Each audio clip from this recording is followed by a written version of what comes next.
Now, Ed, I don't know if you remember this from last night. No, Joey Bishop is last week. This was last night, Ed. Hope the good folks at Publishers Clearinghouse aren't watching. They may wonder if you'll find the right house, Ed. What does the yellow light mean? Oh, well, I think we'll need to pray about that and ask your father. Shut up, Marilyn! The Mark Roman Empire. Also, a podcast. This week's episode, Fans of Jimmy Century. It's showtime! Episode 29, dated the 22nd of April 2020. How was your week? Let me guess. You don't have your stimulus check or unemployment either. I guess we neglected to be Ruth's Chris Steakhouse or Shake Shack. And you wonder why I'm building an empire. Hey, the band, Fans of Jimmy Century, are my guests today. That's right. I interview my Vegas friends Alicia, Perrone, and Victor James. You may recall back in episode 27, John D. Domenico reminded me that he and I met at Alicia and Victor's swanky pad known as Lacey Lane. More about Fans of Jimmy Century in a bit. If you listen to the podcast, you know my cause is hero tier, a word I coined a decade ago. Venka, Will, and Andy are currently in a hotel thanks to a local program that's responding to the pandemic, but we don't know for how long, whether it'll lead to permanent housing. It's all very up in the air. Meanwhile, their car desperately needs repairs, and their bank, they really love to charge those overdraft fees and over and over and over again, too. Wow. So they definitely still need our help. Operation Stagecoach continues. This week, we sent $25 more in direct cash to Venka. We also played cards for Hero Tier 7. That's every Monday now. Hero Tier Ritze won. She was our first Hero Tier. She won a photo shoot session from Hero Tier and photographer Jason Wolfolk. You can find him at jasonwolfolk.com. That's JASONWOOLFOLK.com. Ritze was very kind and donated the photo session to who she believed was the most worthy busker. She asked for my help in that assessment, and I very quickly surmised that would definitely be Hero Tier, Hollywood Wolverine, who still offers autographed photos with the Hero Tier Double Down. So if you want to do something more, it's a Hero Tier. If you want to become a Hero Tier, try the Hero Tier Double Down. Check that out. Now, next week's Cards for Hero Tier's prize is a 200-word voiceover from none other than Alicia Perrone of Fans of Jimmy Century. Yeah, she and Victor are also Hero Tiers. So thank you so much for their generous offer, Alicia's generous offer. And just so you know, we are doing Cards for Hero Tiers every Monday. So the deadline, if you want to win this prize, will be 1 p.m. Pacific Standard Hollywood time on Monday. All right. You guys can follow on the Instagram. Someone else has got Hero Tier. They are doing nothing with it. They're just squatting on it. So we had to go get Hero Tier Graham. So yeah, on Instagram, it's Hero Tier Graham. And if you want to discover what it's all about, just go to the website, herotier.org. Now, a couple of weeks ago, again, reference to episode 27, I checked in with my Aunt Ellen in Minnesota. Today, I thought we'd check in on my other aunt, Aunt Susan in Vermont. Now, I know you're asking me, Mark, what is all this all in the family stuff? Well, that's a fair question.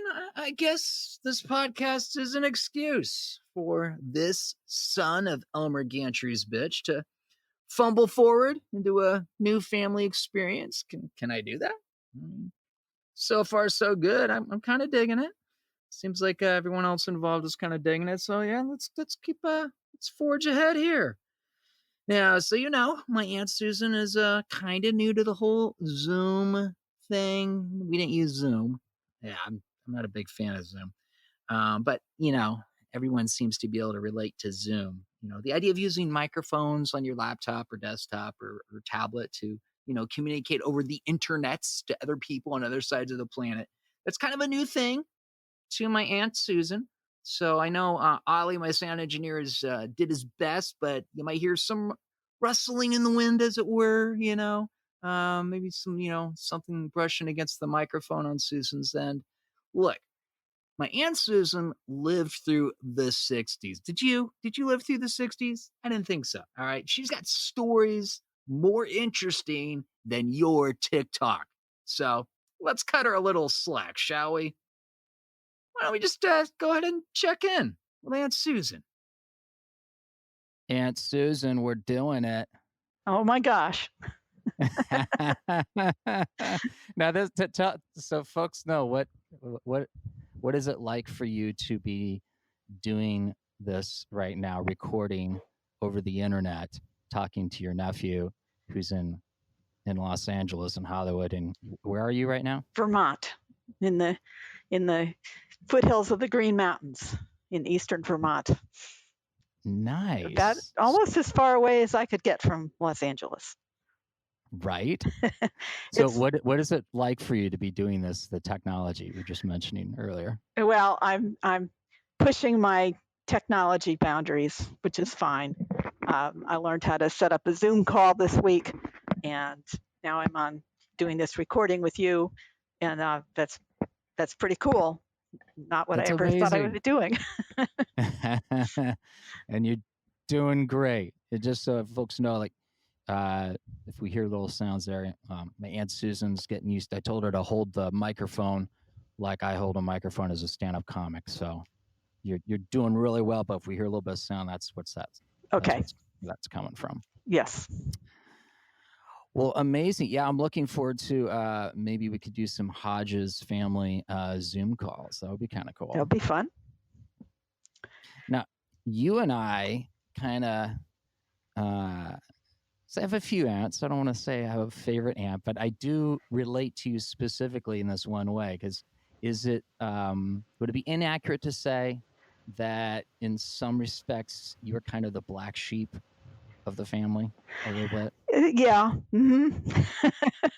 It wasn't a serious black sheep experience, right. But yes, I took care of that. I definitely marched to my own drummer. And you spent some time in Ann Arbor, much like I did. In where?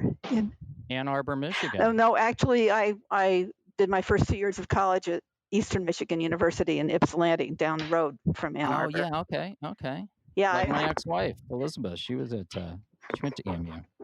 I visited the University of Michigan when I was just making a decision, and it just did not feel like home to me. So I didn't go there. I got in, but I didn't go there. So you were Ann Arbor adjacent. Yes. Copy that. Yes. During the second year I was there, just to put things in perspective, was the year of the big thing at Kent State. Oh, well, please share, because some of us may have just a passing familiarity. Some of us, talking to you millennials, may not have seen the YouTube, history. Right. Blip. So what was Kent State, and what's the significance? Well, this was during a lot of the anti-Vietnam War things. This must have been 68 or 69, I'm not sure, 67, somewhere in there. And there was a big anti-war thing at Kent State, and the police came in and shot at people, and several people, if I remember correctly, were killed. Some people who were just walking through that weren't even part of what was going on.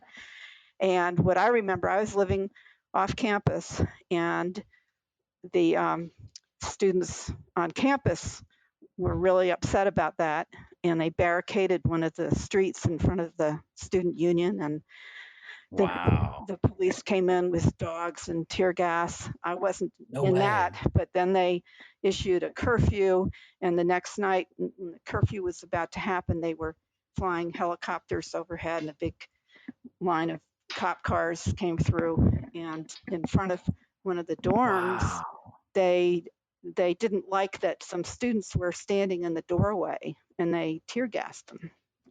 No way. Yeah. It could have gotten even worse, but I think some cooler minds prevailed a little bit. So this was at Eastern Michigan University in Ypsilanti, Michigan. Right. Mm-hmm. Wow, And that's I had crazy. friends that were getting drafted, and sent to Vietnam and stuff. So, Did you know anyone who went to Vietnam and died there? no, but my cousin was injured, and a couple of friends of mine from Hamtramck, one of them, because they knew all about cars and stuff, because that's Right. what they'd grown up doing. They never got to fight. They were kept back repairing tanks and stuff. Oh, But wow. fortunately for them, I think. Right? Yeah. Crazy. So yeah, there was a lot going on, and somewhere around that time was Woodstock, and I remember that summer, I think, going to a rock festival in Michigan. Oh, yeah? What bands you see? Or bands? Or do you Oh, remember? oh yeah. If I remember correctly, names are going out of my mind. I'll remember in a few minutes. There were some big bands there. Gracie Slick and the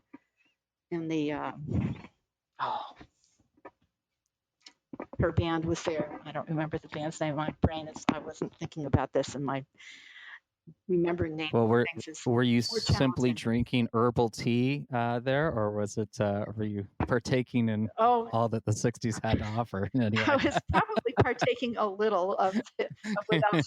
All I remember was they took the gender signs off of the bathrooms. So all the bathrooms. Really? Yeah, it was pretty freewheeling. Yeah. Nice. So That's amazing. yeah. Now, how do you, with that perspective, having grown up, because you're like a college student in the 60s, which is a pretty heady time to be a college student, I got to imagine. Yeah, it was.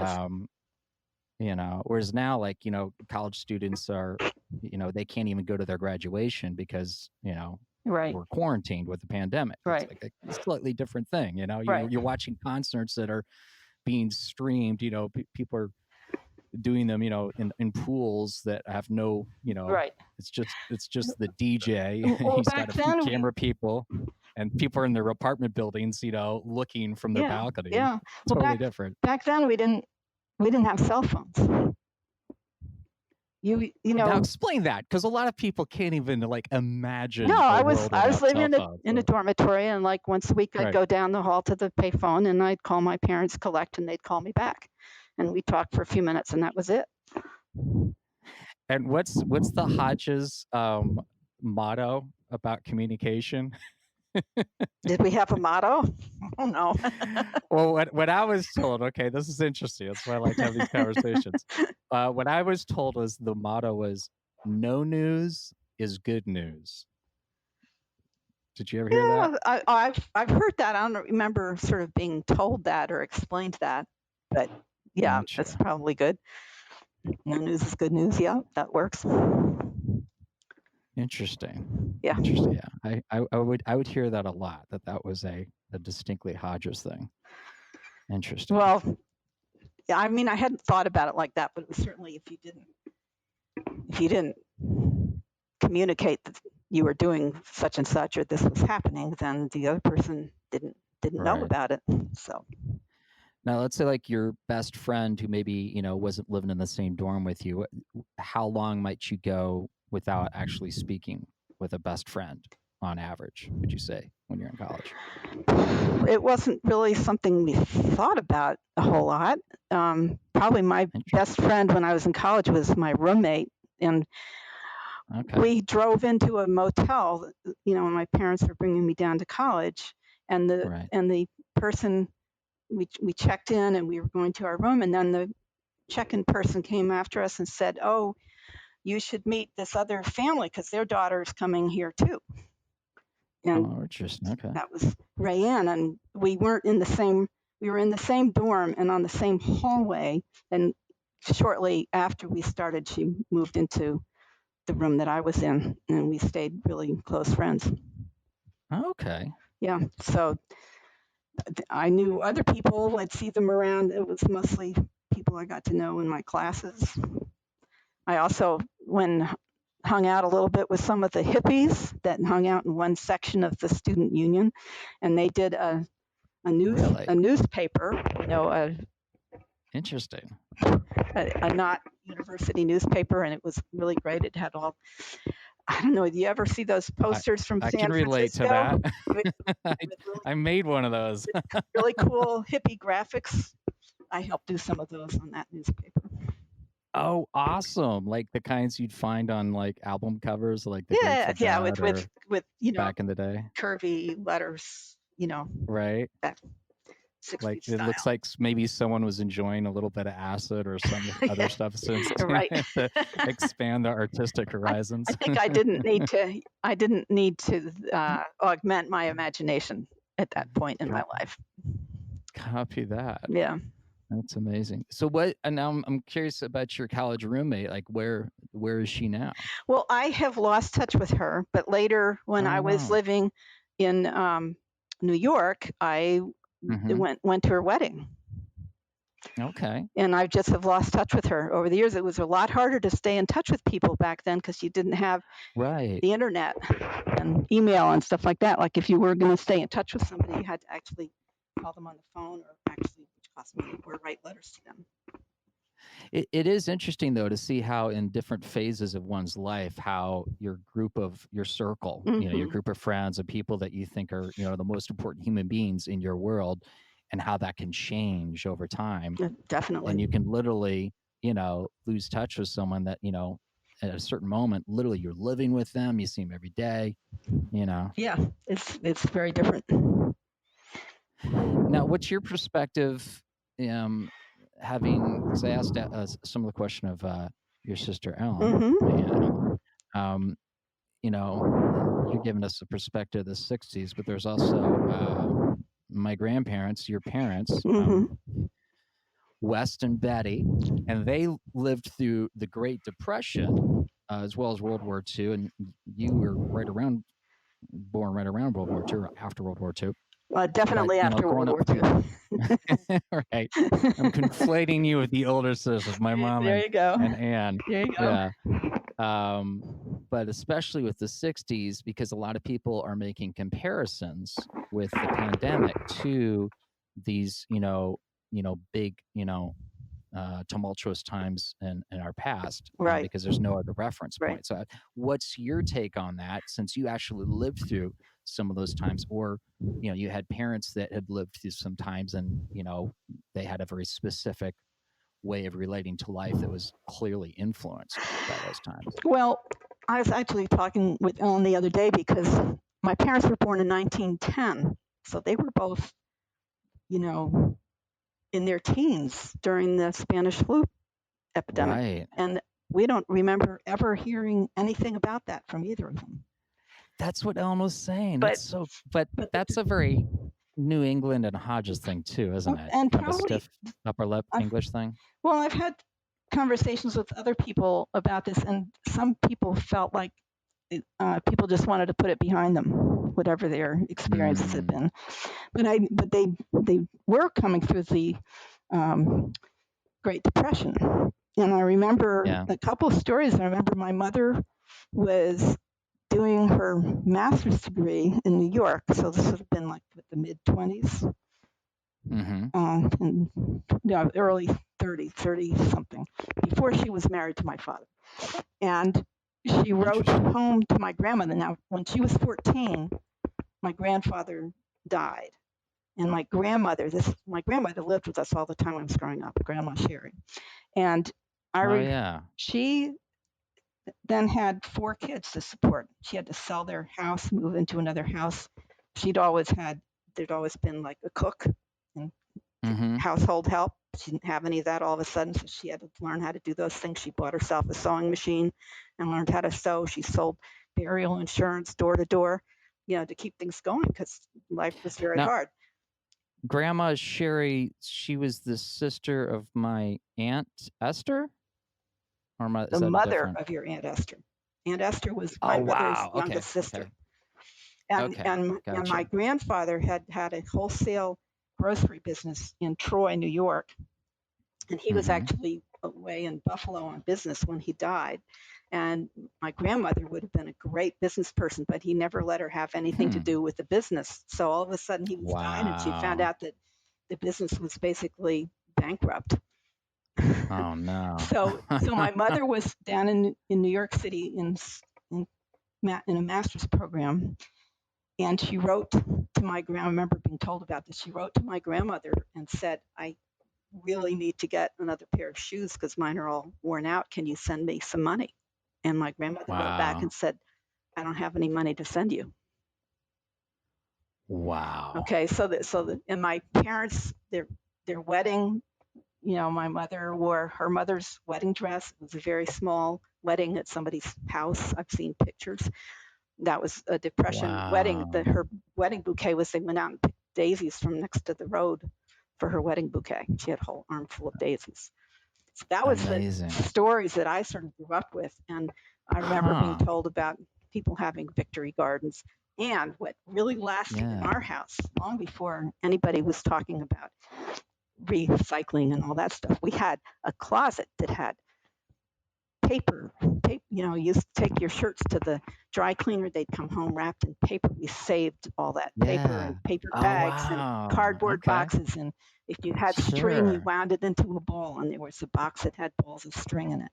So there were things like that that I grew up with, and guess what? Our kids grew up with too, because Right. they work well. Yeah. So that was I'll what I go got ahead. out of hearing some of these stories and the experience of growing up in a household like that was that you could do things that made sure you could do things so that you would have what you need, not having to spend a lot of money for it, and that was fine. Makes we sense. wore hand-me-down clothes. My grandmother would change the hems of the dresses when they went from Ellen to me, etc. And that was just the way you did. I didn't think anything particular of it. It was just how you did things. So a lot of Right. those And so things. you're the youngest. I'm the youngest. Copy that. So that was the other thing that was interesting. And I know my sister said a little bit about this, but I wanted to tell you about this part of it. So I was the youngest in a I household like it. that was all female except for my dad. Right. And 4 sisters. 4 sisters. And while my mom, I never saw my dad cook, for example. My dad went to work and he'd come home and read the newspaper while my mother was putting dinner Yeah. on the table. But Right. even though that was what was practiced, I never remember getting any explicit messages that's how it was supposed to be. Oh, interesting. And the biggest thing, which I didn't even appreciate till I was much older, that I got out of it was my dad made sure everybody, we had dinner around the table every night, the whole family. Right. And my dad would make sure that everybody had a chance to speak if they wanted to tell about something that happened during the day or something they were interested Oh, in or whatever. interesting. And being the youngest, the fact that he always made sure that I got to speak too was very important to me. And I realized much later that experience helped give me my voice. Whether it was in classrooms when I was growing up, being an activist or talking to other people, that made me feel like my voice was important. What I had to say was valuable. That's so cool. And I hope more and more people realize how important that is for their kids. Great lesson from Grandpa West, your father. Yep. And then my Susan, grandmother. Let's do this because we had a great. I don't want to get into a situation where the 2 sisters are like, well, Mark gave me 20 minutes, and you got 22 minutes. So right. Definitely want to bring you back. This was a great little check-in. Yeah. And a great story, and could not be more timely. So I'd love to have you back on the podcast. I'd love to come back because I'd love to come talk about activism and climate change and things like that too. Oh, there's so much. Absolutely. Yeah, you're doing some great things there in Vermont. Thank you. Absolutely. Thank you. Well, let's do that. Okay. Let's bring you back, Aunt Susan. Okay. This is a great little first check-in. Wonderful. Thank you. All right. Thank We'll you. talk to you soon, Susan. Stay warm there. Yeah, we'll do. All right. Bye. Definitely need to continue the conversation with Aunt Susan in future episodes. She's got some cool stories, right? Almost as cool as wherever that emergency vehicle is going to right now. You hear that? That's right. Welcome to Hollywood, kids. I'm still here. Now, just so you know, the cameo, Lieutenant Frank debuted. And we got construction work going on too. Can you hear that? Yeah, life's still going on in spite of the coronavirus. Anyway, over on the cameo, Lieutenant Frank made his debut a few weeks back, and he's already done nearly 40 of these shorts on the celebrity shout-out video platform known as Cameo. What has he done? He's wished people happy birthday, with something a little more entertaining than a saw or a drill going into a building. Sometimes for an entire week, the birthday wishes, not the construction, which stopped right now. And yes, I'm recording during it. I'm not going to be Mark Maron and yell out the window and say, hey guys, stop, because that, right? Why? And I've literally spent the last 12 hours of my life trying to defragment, fix my little crappy $100 grandpa laptop. Yeah, I've been doing that. Which, hey, if that annoys you, I'm right there with you, sisters and brothers. You can do something about it. I believe in you. All you got to do, go to the tip jar. Yeah, markromanempire.com. In the menu, select tip jar. Throw me a little Venmo. Throw me a little Cash App. Yeah, even if it was $1, it adds up. And it's all appreciated, guys. Because like some of you out there, I'm still waiting for that stimulus check. I'm still waiting for that unemployment. Whatevs. But I'm getting some groceries today. Yeah. Why? Because the mutual aid network that Ground Game LA put together, that's working. Yeah, that's working. Federal's not working. State is not working. But Ground Game LA, the mutual aid network, that thing's legit. They're helping me out, guys. So just so you know, if you want to get involved, if you need their help, or you want to be part of the help, go to them. I was a little bummed out that I had to resort to going to it instead of letting folks know about it. But, that's where I'm at. I mean, I'm no Ritz Cruise Steakhouse now, am I? Because they're more deserving. That's the society we live in.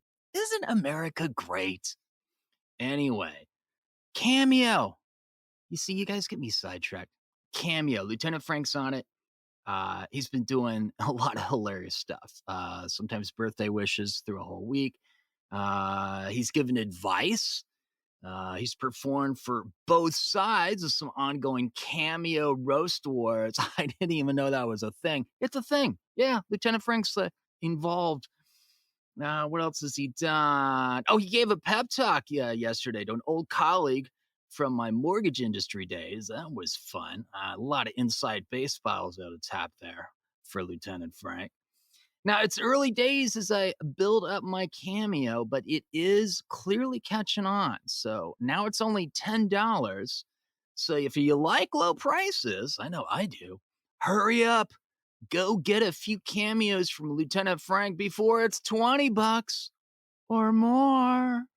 Cameo.com/Vegas 90210. Yeah, like the Tory spelling vehicle. How'd you know? I like that about you. Oh, yeah, I'm bald now. Have you guys heard? Have you seen? Did you get the news? Well, since 3 days ago, I guess this is day 4 now. It's going to grow back, guys. Yeah, it's going to be all right. No, it's not for some film role. A lot of folks were speculating. Did you realize that the studios are still closed? Did you know that? Yeah, we're still in a pandemic.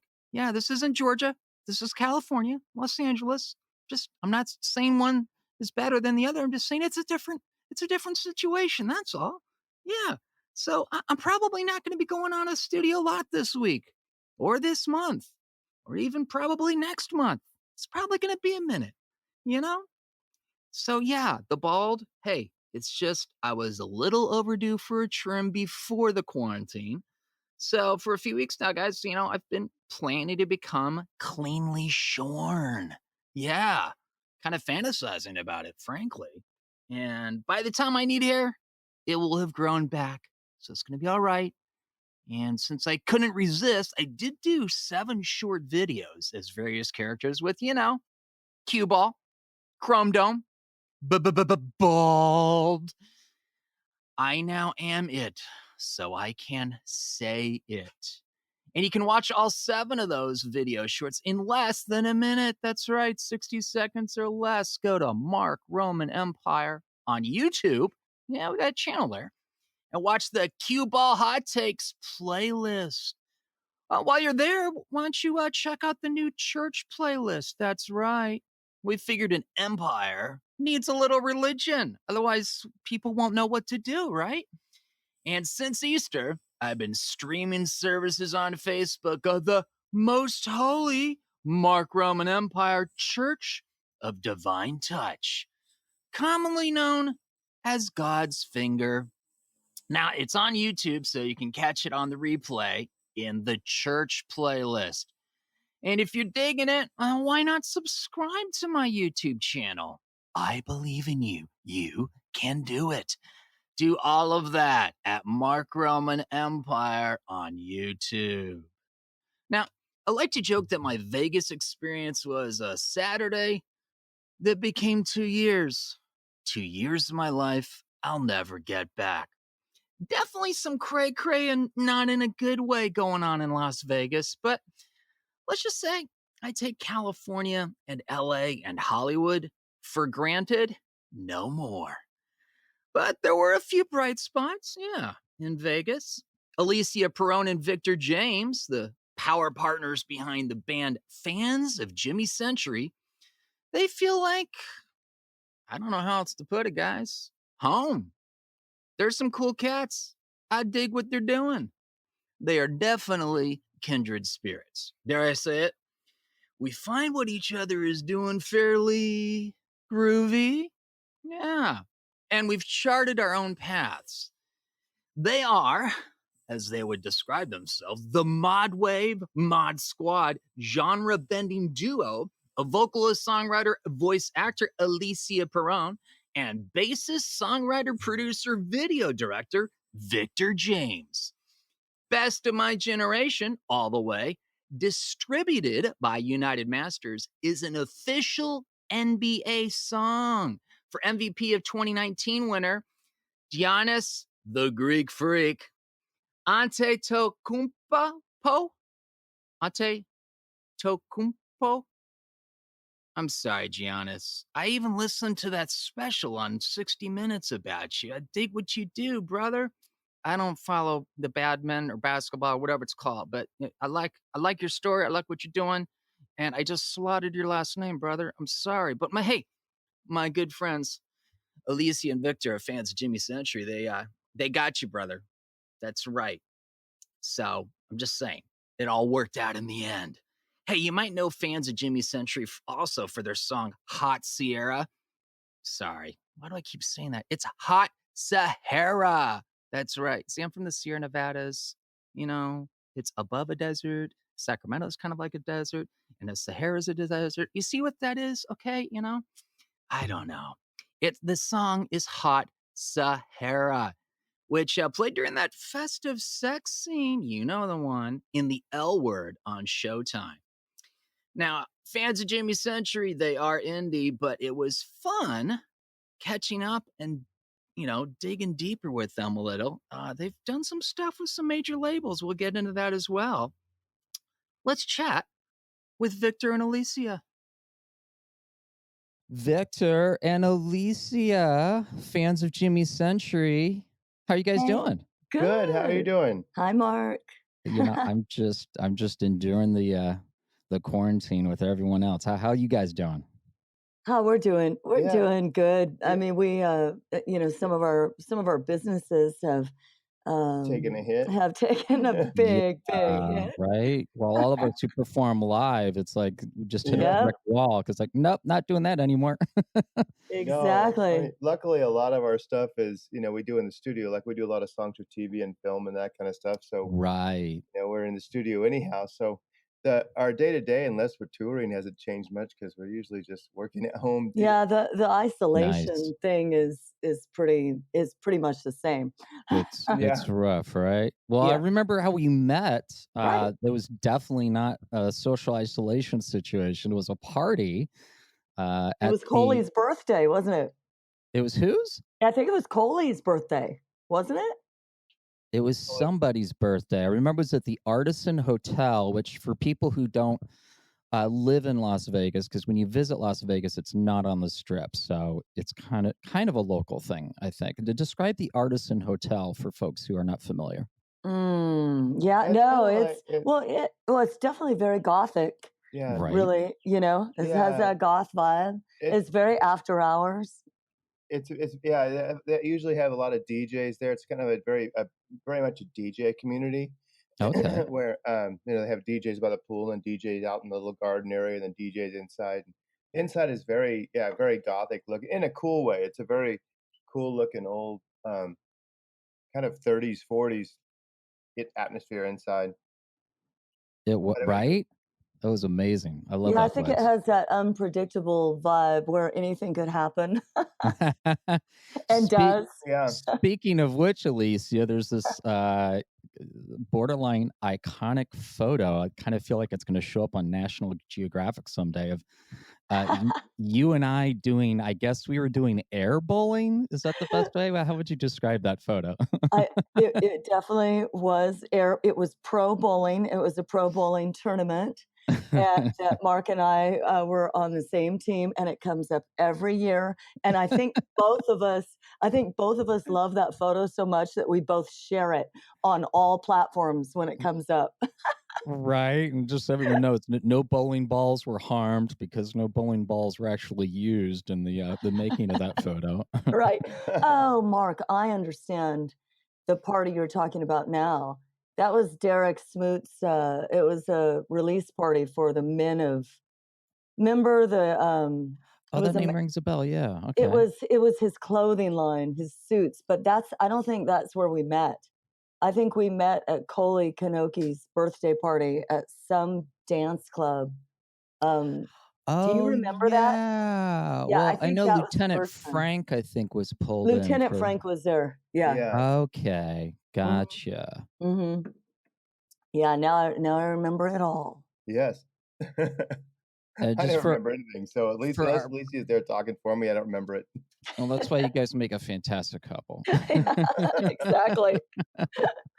We definitely supply each other with the strengths to their weaknesses, to each other's Right. weaknesses. Well, Yeah. just so my podcast listeners know, I spent a Saturday in Las Vegas performing as Lieutenant Frank. That Saturday turned into 2 years, and during that 2 years, did some cool things. Lieutenant Frank got involved with Beecher's Madhouse. As an actor, I was able to be a stand-in for Nicolas Cage in a feature film. Oh, that's And right. then developed all these cool relationships with a lot of Entertainer Vegas locals. And I fondly recall the house parties where you guys are right now at Lacey Lane. Yeah. In fact, that's where we had John D. Domenico on the podcast a couple weeks ago, and we pinned down that we actually met, John and I, at one of your parties there at Lacey Lane. Oh, wow. Yeah. No, Nice. Yeah. it's a great house, and then also to have parties at it, it's amazing. Our parties have taken a hit, that's for sure. Well, right. Quarantine party. Although you guys had a cool live stream on Facebook a couple days ago, which we'll talk about in a little bit. Okay.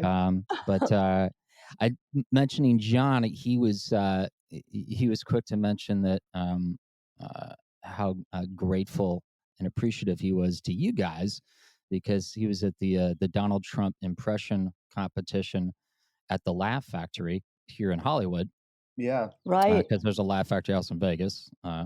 But it was the one here in Hollywood, and he pointed out that you guys drove all the way from Vegas to support John in that competition, and he really appreciated that. So, and I remember seeing you guys, and that was a Yeah, delight remember for that, me. Mark? You were driving around. You were in the back seat. We're driving around, and That's then right. do you remember? And we went to see John, and we filmed him, and he was amazing, and all of us knew that from there that he was going to be the best Trump ever, you know. Right. And remember that though? All of us were there. Yeah. Oh yeah. Oh yeah. Mm-hmm. That was amazing. It was. It was so much fun to see him. Yeah, it was. He's an amazing performer. Not just doesn't only do Trump. He does a lot of other characters. He's a very talented guy. Oh yeah, right. And also just a good human being, a mensch of a guy, you know. Yeah, yeah. Well, it's so funny because he had just gotten his Bernie down, and then Bernie, Right. you know, he's like, "Oh, I just got my Bernie down. Now he's out of the race." I think we'll see Bernie again. So. Oh, I'm that's sure Bernie probably- will pop up somewhere. It's not a bad quiver or arrow to have in his quiver. He's got many in there. So, well, let's. I want to dive in but kind of discover you guys a little bit more, because I know you guys from Vegas from those 2 years, and incidental moments here in LA. But I want to kind of discover a little bit about how you guys grew up, how you guys met, how you guys came to Las Vegas. So let's start. We're actually kind of from the same neighborhood, because I grew up in Auburn, up in Northern California, but then ended up down in the East Bay of the Bay Area. And didn't you guys start in one or both of you in Oakland? Yeah, I mean, I was born in Berkeley, and and then Victor and I, of course, lived in Oakland. We lived all over. Lived all over the Bay, but Oakland was one of the places we lived. So, but my mom, still lives in Pleasant Hill. So I'm definitely I'm definitely Bay Area native, and of course now we've lived here since 2011. But Victor, you kind of being in Auburn, you kind of were in between Victor and I, because I was in the Bay and Victor was in Alturas and North. Alturas, where's that? Well, no, I was born in Alturas, which is about 80 miles from the Oregon border and 80 miles from the Nevada border. I believe you. Yeah, well, you're right. Horses and wow. Horses and dirt bikes and shoot guns. Nice. And, right on. But then I got in a band when I was 14 that won the M2 Basement Tapes and got signed to MCA. Oh wow! Congratulations. Yeah, and started touring right out of that from there. And so nice. How old were you? I was 14. Wow, what's that like? It was amazing. my parents signed custody over to my 20-year-old cousin who was a guitar player. Big mistake on their end, not on mine. Right. Mine was great. It was fun. Yeah. And then I moved to Seattle and played in the Seattle morning show band, and played a bunch of other bands. And then I think I was in Portland playing in a band when I came down here to visit and met Alicia. And then I just didn't go back. And then we've been together ever since. When I was 21. Wow. Yep. Now, how'd you guys meet? What's the story? Well, I was living in, like I said, I was born in Berkeley, but then, and I lived in the East Bay the entire time. So, I kind of I mean, my growing up was very simple. It was basically singing in my bedroom into a hairbrush, until I discovered that hairbrushes can't be amplified, and then I switched to a microphone. Can't. I know that's good just to know. Ridiculous. I learned something new. Thank you, Alicia. I know they should do amplified hairbrushes for kids. You're a professional singer, so I'm going to take it on good authority. Okay, note to self.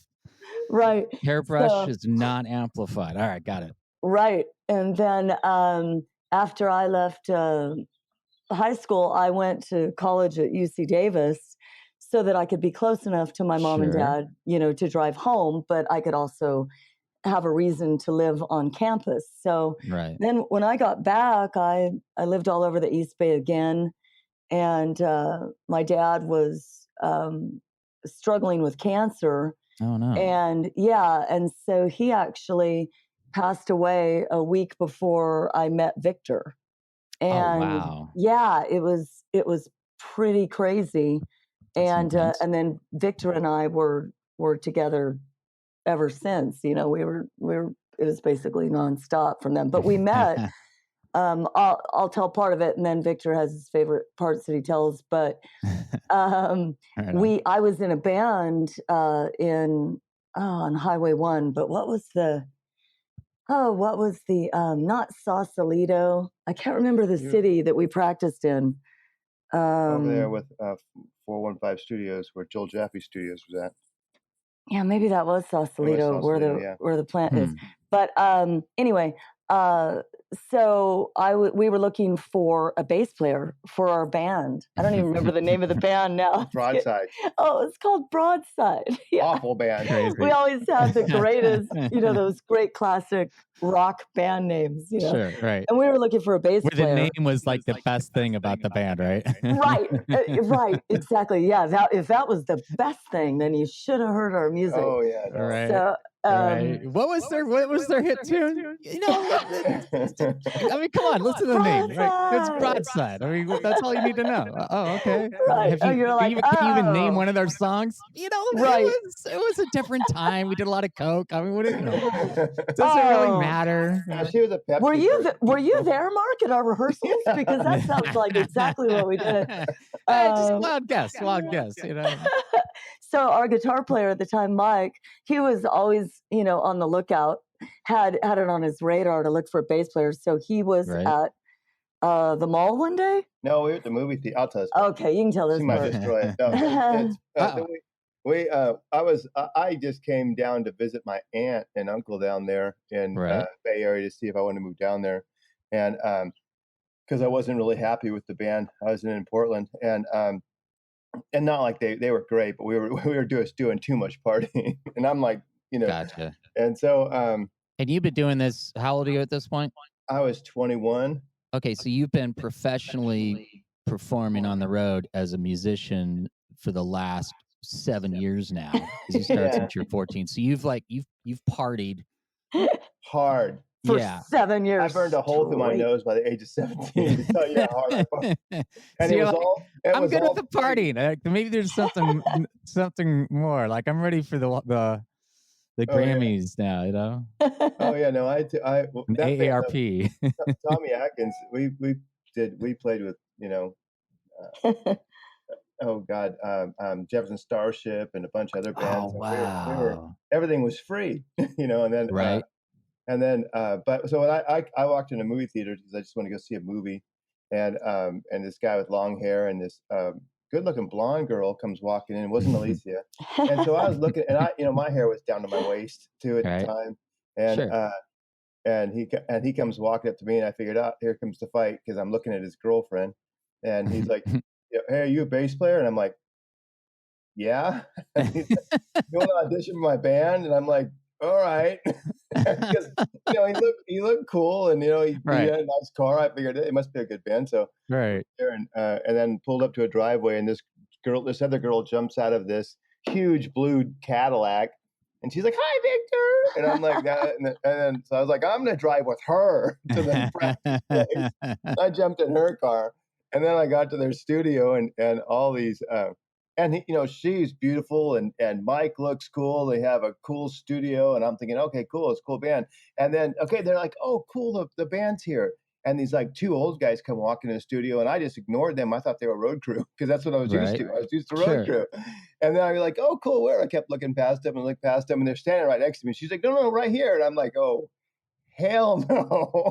It took me about a month to get everyone to quit, and it was just me and Alicia left because she wouldn't leave the band. She's like, no, this is the band I'm going to stay in. I'm loyal to a core. I knew Broadside was going to be the biggest thing in the world. Yeah. So, but Victor came from that school. Victor was the absolute prototype.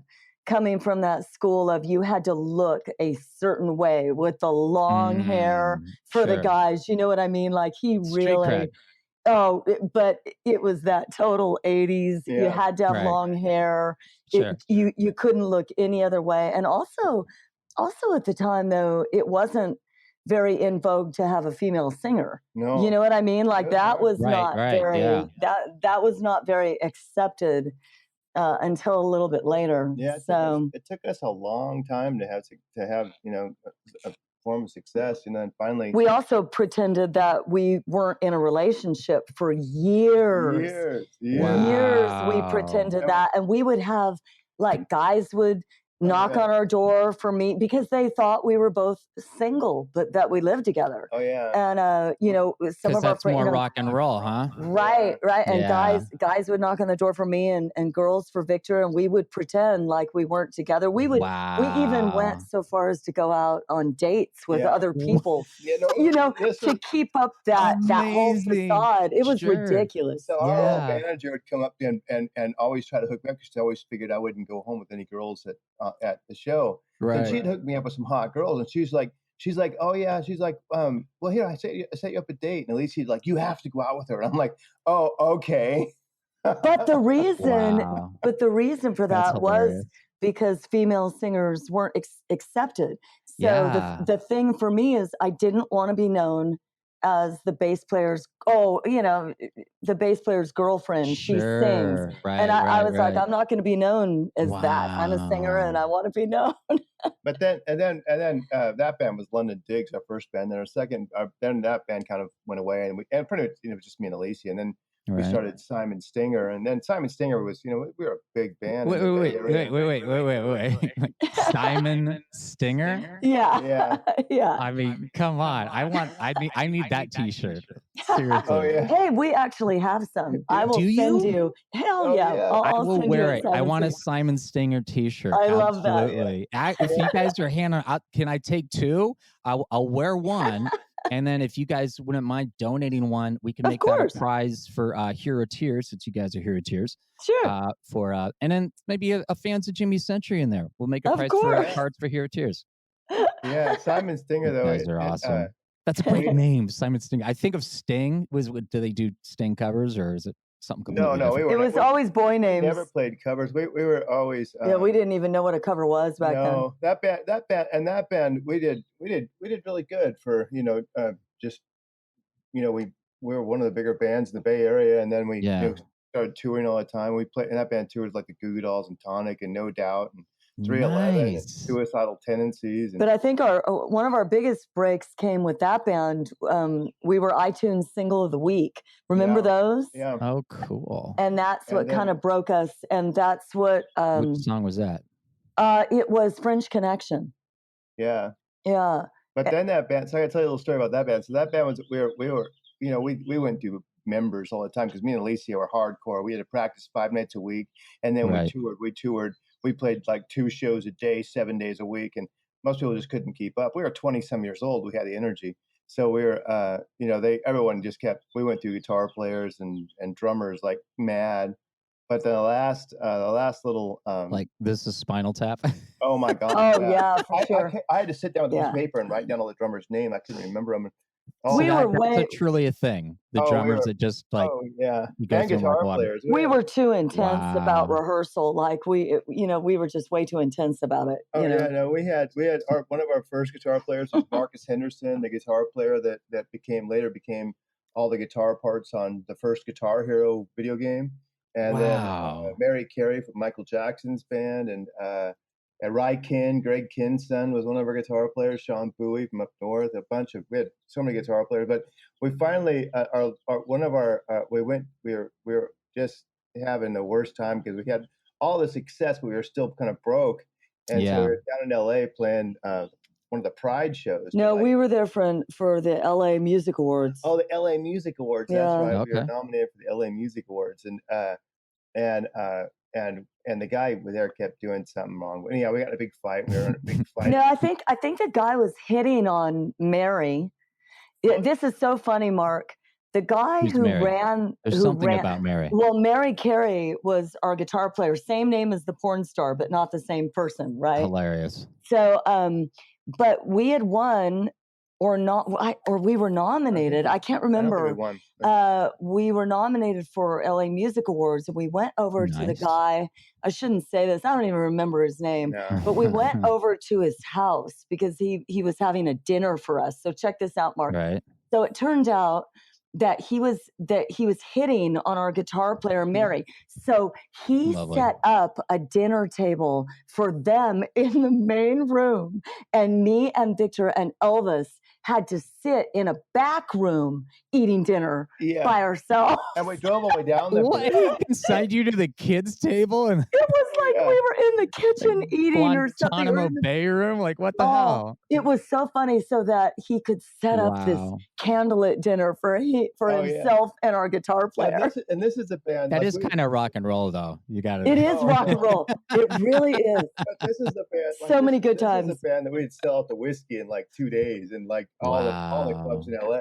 I know all the Yeah. clubs in San Francisco. But so we were driving back, and we were already kind of fighting with each other. We were all fighting and screaming at each other in the van on the way Because it was home. kind of a wasted trip, so we were all upset. You Yeah. know. Now, what's your So then band I name get at this point? So I get this phone call. What's your band and- name at this point? What's the name? Oh, of the it's band? still that's Simon that's Stinger. Simon Yeah. Stinger. Simon Yeah. Stinger. Okay. Yeah, and I Love get this that phone name. call on the way back because we're about ready to break up. The band's gonna, for sure, finally gonna break up, and We get a phone call. yeah, I get a phone call, on and my we cell phone. wait, and we pull over. No, In the stop. No, we didn't pull over yet. We didn't pull over. Let me finish. Because when the guy called me, he's like, hey, this is Rick, and I'm like, Rick who? He's like, Right. Rick Ocasek, and I'm like, fuck you, and I hang up because I thought it was fake. And then he calls back again. He's like, hey, this is Rick Ocasek. I'm like, dude, I don't know who this is, but stop calling me. He hangs up. Probably about the third time, he's like, look, call me back in LA, and when you get to the No, desk, New York. or New York, call me back in New York. Here's my New York number. When you get to the desk at Elektra, just have him send you to me. That way you realize who it is. So I called him back. I said, Elektra Records. I'm like, oh, fuck. And, I'm not supposed to cuss. But yeah, then we pulled over and talked to him. And you can go from there. Well, it was this at the same time we talked to Paulina. So yeah. it was Who's actually Paulina? his wife. Paulina So Oh, okay, gotcha. that's so after And the Electra And call, Alicia, for those who are not hip to the music scene, describe Rick Ocasek with Elektra. Rick. Oh, well, he was the lead singer of the Cars, who then passed away last year. Yeah. So He was also Wow. by the time he was the vice president of Elektra Records. he became a senior. Crazy. Yeah, I know. He became senior A&R at Elektra under Sylvia Rohn, who was the president then. And so I was his point person. So I was talking to him on the phone once a week. We would, go back and Wow. forth on songs for this new record that was coming out. Just to give you a little bit of a timeline, it was when the band Jet became really big. So No way. yeah, they were signing us and we were talking about songs. And then I got a call from him and he was saying how much he hated being senior A&R because it was, when you're at a record company, it was all about statistics. It wasn't about the art. It wasn't about the songs. And that Sure. wasn't who he was. Right. So he told me he was going to leave. And he said, there are some other things that I can't tell you. Copy that. Confidentiality clause. Yeah. Right. And I said, okay. And then we found out that Elektra had folded into Atlantic. And that's when Seagram's and all the alcohol Wow. companies were coming in and buying everything up. And all the record labels were disintegrating. Yeah. Wow. So we lost our deal. But yeah, on the van ride back, that's where he told us, we left that part out. That's where he told us he wanted to sign us to Elektra. And then yeah, and that was the most surreal thing. So of course, Right. the four of us, out in the parking it lot. just blew our minds. But we were in the parking lot of Pea Soup Anderson's, which Oh is my God, that's crazy. how cool is that? Yeah. Well, I mean, anyone who's done the drive between right. LA and the Bay Area, like that's I knew you would like that. Yeah. Oh, that's amazing. That's so Mhm. classic California right there. Yeah. Well, the classic California. We'll never This was forget your that. break then, right? Getting signed with Elektra? Yeah, that was the biggest break for Simon Stinger. And then when it all folded and something that we had worked for, our whole lives, it almost happened. You know what I mean? Like it didn't, the record never came out. So it was all over, and we fell apart. We fell apart. Wow. You know? I mean, that band, we were on tour playing huge places, with No Doubt and 311 and these guys. It's amazing. And so when it fell apart, me and Alicia broke up for about. Yeah, we broke up even, and that was really? Yeah. Crazy. We definitely. I mean, it had a lot to do with money, losing our dream, Sure. and back then, sure. you thought you had to have a record label. There Right. was no, let's go the indie route. Nobody did Right. that. Yeah. You know what I mean? If we had stuck to our guns and really innovated the whole DIY thing, I think we could have done some good things. But it was time. It was Hindsight. It was time for that band to go. Yeah. So and we love, and to this day, Elvis and Mary are very, very important to us, and we have great relationships, and we we'll be playing again together, Yeah, we're gonna do it. doing other things. Probably So with some other, like Ed cool. Marcus, our old guitar player, and Sean, our old guitar player, and even our other drummer before Elvis. He's so Scott important is to us, great. yeah. We've had all our past musician family, Our and keyboard we player. have good relationships with all of them. That's So so cool. yeah, so we got to keep it going with everybody. But then this band, then finally when me and Alicia decided to get back together, which is only months, like maybe 2 months later, 3 months later, because we realized, it's not Which that you guys kind of had to have, because you guys started so young as a couple. Yeah, you're right. So you needed to have that break to like go, okay, is the grass really greener? Right. Yeah, I mean, right. that was like, Yeah. 8 years into the relationship, and then, Sure. The and 8-year then- itch. yeah, and then so we, It lasted 2 months.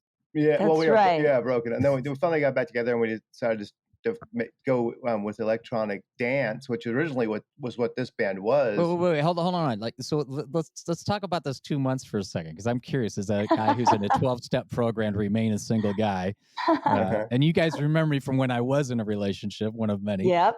Yeah.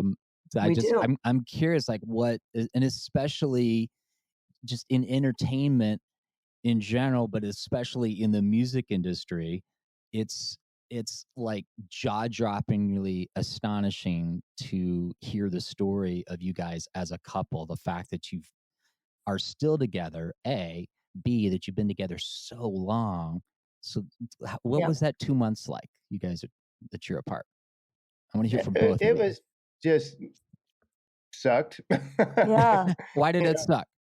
Oh, those are things that we both took off with and did our own thing for a few weeks, and finally, or a few months, and decided finally that just it was better with the two of us together than apart, and that only reason we were apart was because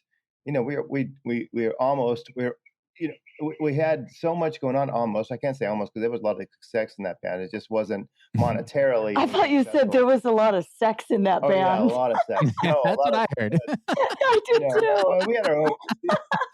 All the bands back then thought you were huge if you had a tour bus. Well, we had a tour bus, so we Right. to live in it, but we so it just kind of.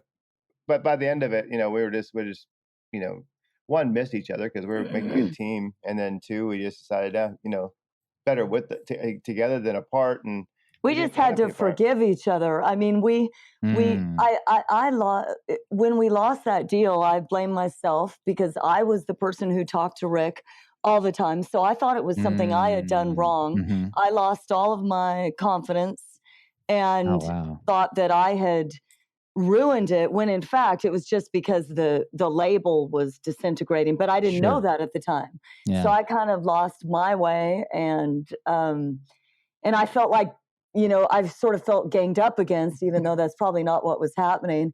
And then Victor and I both made mistakes during the, and then so that kept us apart. But I remember 4th of July, it was during the summer that we were apart, and 4th of Oh, July, wow. I was sitting in Martinez in our 1-bedroom.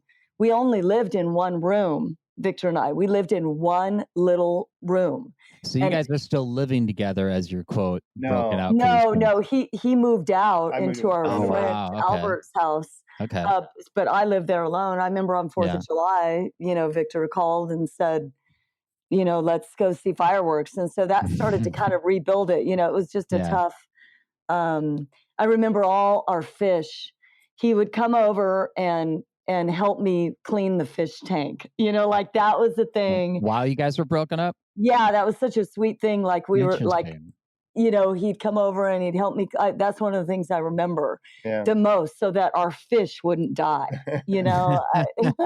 Priority. We had more than one room. We actually, what happened is we toured so much, so we had a big 40-foot tour bus, and we lived in it. Right. But so we didn't have any place to live. We came home. So in the Martinez Marina, we would park the bus out in the Martinez Marina. It was $5 a night to sleep out. Oh yeah. And then we did it so much that the Martinez, the Marina guy said, "Hey, the Sea Scouts are selling a boat out here." No way. I'm an Eagle Scout. Oh, nice. Yeah, for $2,000. It was a big 40-foot by 12-foot, 3-deck high. It was an old World War II landing craft that got converted into a houseboat. Wow. And so we went cool. and begged, borrowed, and stealed from Alicia's mom and sold the car and bought the boat. And so we were living on the boat and the bus. And then finally we needed a place when we got the whole electric thing, we needed an office to set up a studio in. So we got the boat, the bus, and a 1-bedroom little room. It wasn't even an apartment. It was just office space that, but that's, So it was just hard until we, that's how things fell apart. But then but finally, by the time we got done with that band though, and then finally got back together, we decided to go with, make our band called Fans Jimmy Century. And that band, this band, right off the bat, we made a demo, not a demo, but an album. Now, what year is this that you guys are back together and Fans of Jimmy Century's born? This was 2008. Okay. Yeah. So right after The Big Short. Right. Yeah. And so we got, and also, we started this online company that did really well. So we made a lot of money really quick, like, cool. $1 million. And we blew through it like nothing because we thought it would never end. Sure. Like idiots. But you guys are the only ones. You're the only ones who felt that way. Oh yeah, no, but it did end, and so it kind of sucked. We bought boats, we went insane. We never had that kind of money before. We just we were stupid. And we were still pretty young, so we were like two pimps, driving around in my Cadillac, and we would buy like just ridiculous, We'd go to Amsterdam and all kinds of stupid stuff. But then we that sounds cool. It was. Talk about rock and roll. We were way more rock and roll back then. Yeah, no, we made we had these guys in India. I had this idea because no one could sell music on MySpace. Right. So I was like, I found this people were making apps over in India for cheap. And so, we had it cost me like $1,200 for them to make this website called Jet Set Sound, which is still our LLC to this day, and make this app where people could put this little player on their MySpace page and they could sell their songs. Oh, and cool. then we got a percentage of it. So it went over like hotcakes, but then MySpace died and right. We did our first album, and see. Wait, hold on. We because the names, I'm loving these names, and we've got the name of your band. Who is Jimmy Century? Okay, so who are the fans? Like we needed the story here. Yeah. So number one, we always liked boy names and that kind of spy sort of vibe. So I wanted to have like a cult name. I wanted to have something that Jimmy Century is the cult leader in my head. He's the cult leader, kind of like Brian. That makes sense. When you say Jimmy Century, the cult leader, like nothing in my head goes, that doesn't make sense. I'm like, oh, that makes sense, right? And fans of sounds like Jim Jones. Yeah, that Jimmy Century sounds like a cult leader. Yeah. That's exactly what that was about. But the other thing was, it was kind of like Goes to Hollywood. Yeah. Yeah. Okay. But it was kind of like I knew nothing had a fans of in front of it. So right. It felt different. The only problem with that the funny part of it is that FOJC, we were fans of JC, so we would get emails from fans of Jesus Christ, right. Oh, that's friends of the Jewish community. Like we got so many, and I was fielding emails, to friends of the Jewish community saying, "Oh yes," I'm like answering people That's about amazing. Jesus and about being Jewish and about and I was like, hey, this is pretty cool. But then when Facebook came along, they refused to give us our own fan page forever because they thought it was an unofficial fan page. Oh, that's hilarious. But they wow. But the thing is, this band took off pretty quick. As soon as we did our first album, which I produced, and and me and Alicia wrote, and then we didn't, the other band, we had producers, and then we got our first, we got a song placed in a couple of TV and film places, and then we got a song in the TV show called The L Word, which was an HBO huge lesbian. I think it was on Showtime. Showtime, yeah, and but they played the whole song "Hot Sahara." During this like threesome hot lesbian sex scene. Wow. And so it became Don't get more rock and roll than that. Oh yeah, no, it became the L Word song. And so we started getting tons of radio airplay. Awesome. And these DJs called us up from, that were playing all of our stuff, said, "Hey, you guys Grammy voting members?" And we were like, "We don't even know what that is." They're like, "Well, you guys need to become a Grammy voting member because you guys are nominated for 2 Grammys." And we're like, wow. "Oh, wow." We were on the ballot, but we didn't understand. We just didn't understand the whole process. So they kind of. Right. But anyway, we'll let you get a word in, Mark, here, because I don't want. No, you guys are doing great. We're bouncing from topic to topic here. No, we're getting a progression here. And now I know what the band name means, and it hadn't even occurred to me the whole JC thing, which is amazing. They called it the Hot Sahara scene forever, partially because the writers of that show are so amazing, and the music supervision of the L Word, because they actually wrote that scene around our song. Because there was a part of the song in the beginning that said, all the drama. So they wrote the lines of that scene talking about drama, and it was really amazing. Yeah, that's what we still get paid for the most to this day. Oh, that's amazing. Royalties that come in from ASCAP. Congratulations, well earned. Yeah, and that was that's like 13 years. We're going on 12 years ago and now. I mean, that's saying a lot, because we've had songs in, Finding Nemo and Star Wars video games, and nice. The last thing we just got an NBA placement for Giannis. I just saw that. That's amazing. Congratulations. Oh, cool. Thanks. So we have about 250 placements in film and TV, and that's still the one that pays us the most to this day. Yeah. That's amazing. Yeah, no, it's pretty cool. It's really competitive now. Back then when we got that placement, bands weren't really doing that. That's why we didn't really understand it either. We didn't understand how important it was. And so we didn't really leverage it like we could have. But back in the day, 12 years ago, independent bands weren't really, working on syncs. And today, anytime someone asks me, I always say, look, concentrate on syncs, on getting a placement. Explain that for a sec. What's a sync? Well, a synchronization is a TV placement, or a movie placement. And honestly, that is what you should concentrate on, because the back end money is amazing. The legitimacy of it is amazing. You cannot game that. No.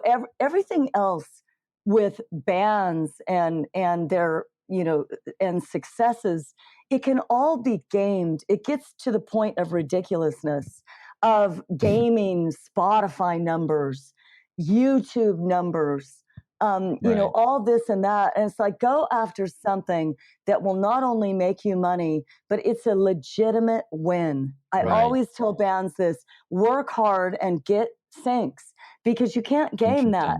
No. Yeah. Everything else, it's really, it stands on its own. Yeah, exactly. It's kind of disheartening to see you know, you see 1 million plays on somebody's Spotify song, and you're like, Right. you know, okay. But it's like, I mean, you know, you I can mean, buy it can, them pretty cheap. You can yeah, buy Sure. fake plays pretty cheap. You can buy followers. Yeah, that's Yeah. ridiculous. absolutely.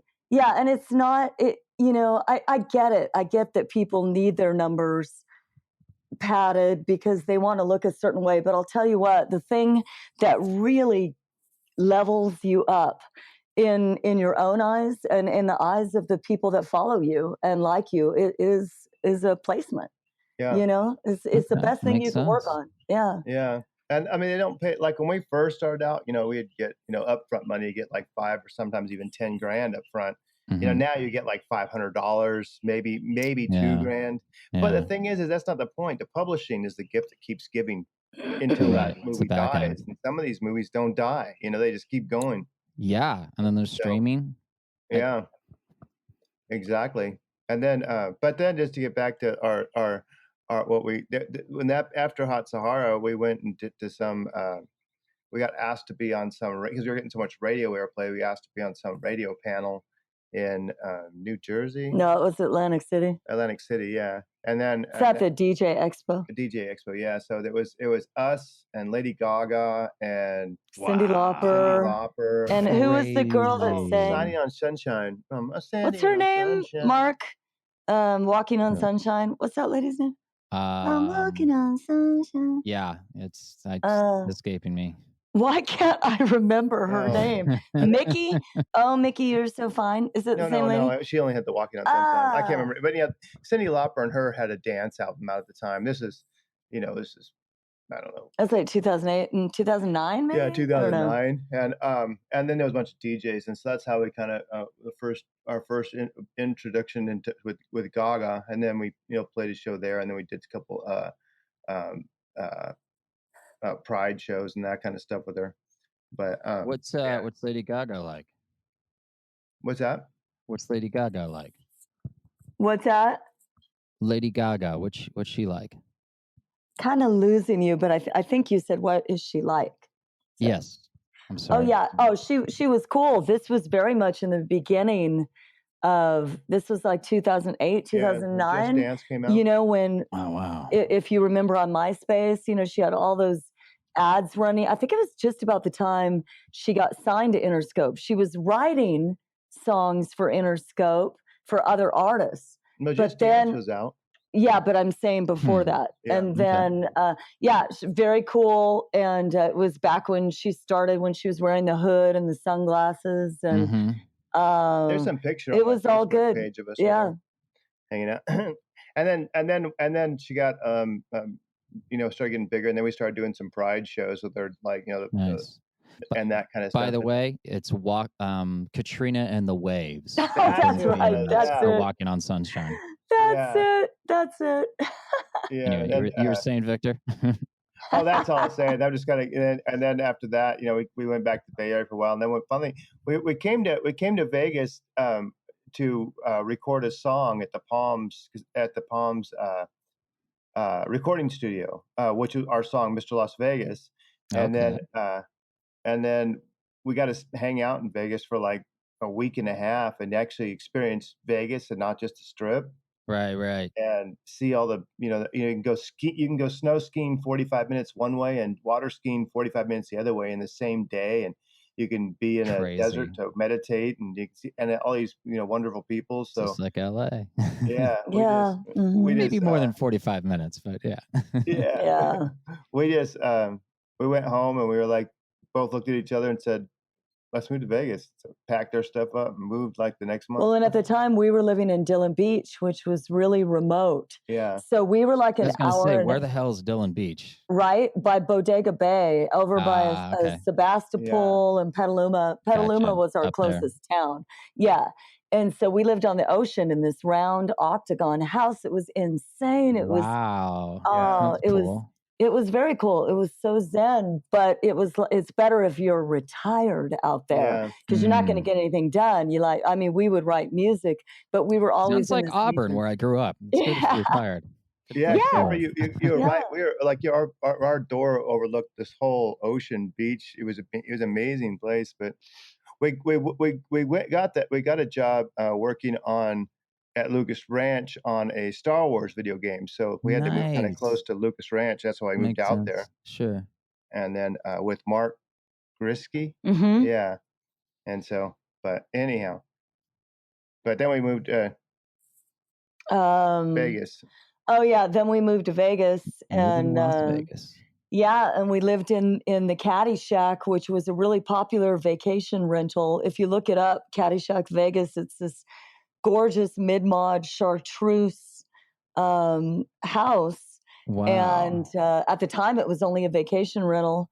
So when Can we you were say looking, that phrase again? Because that almost sounds like another band you guys are about to create.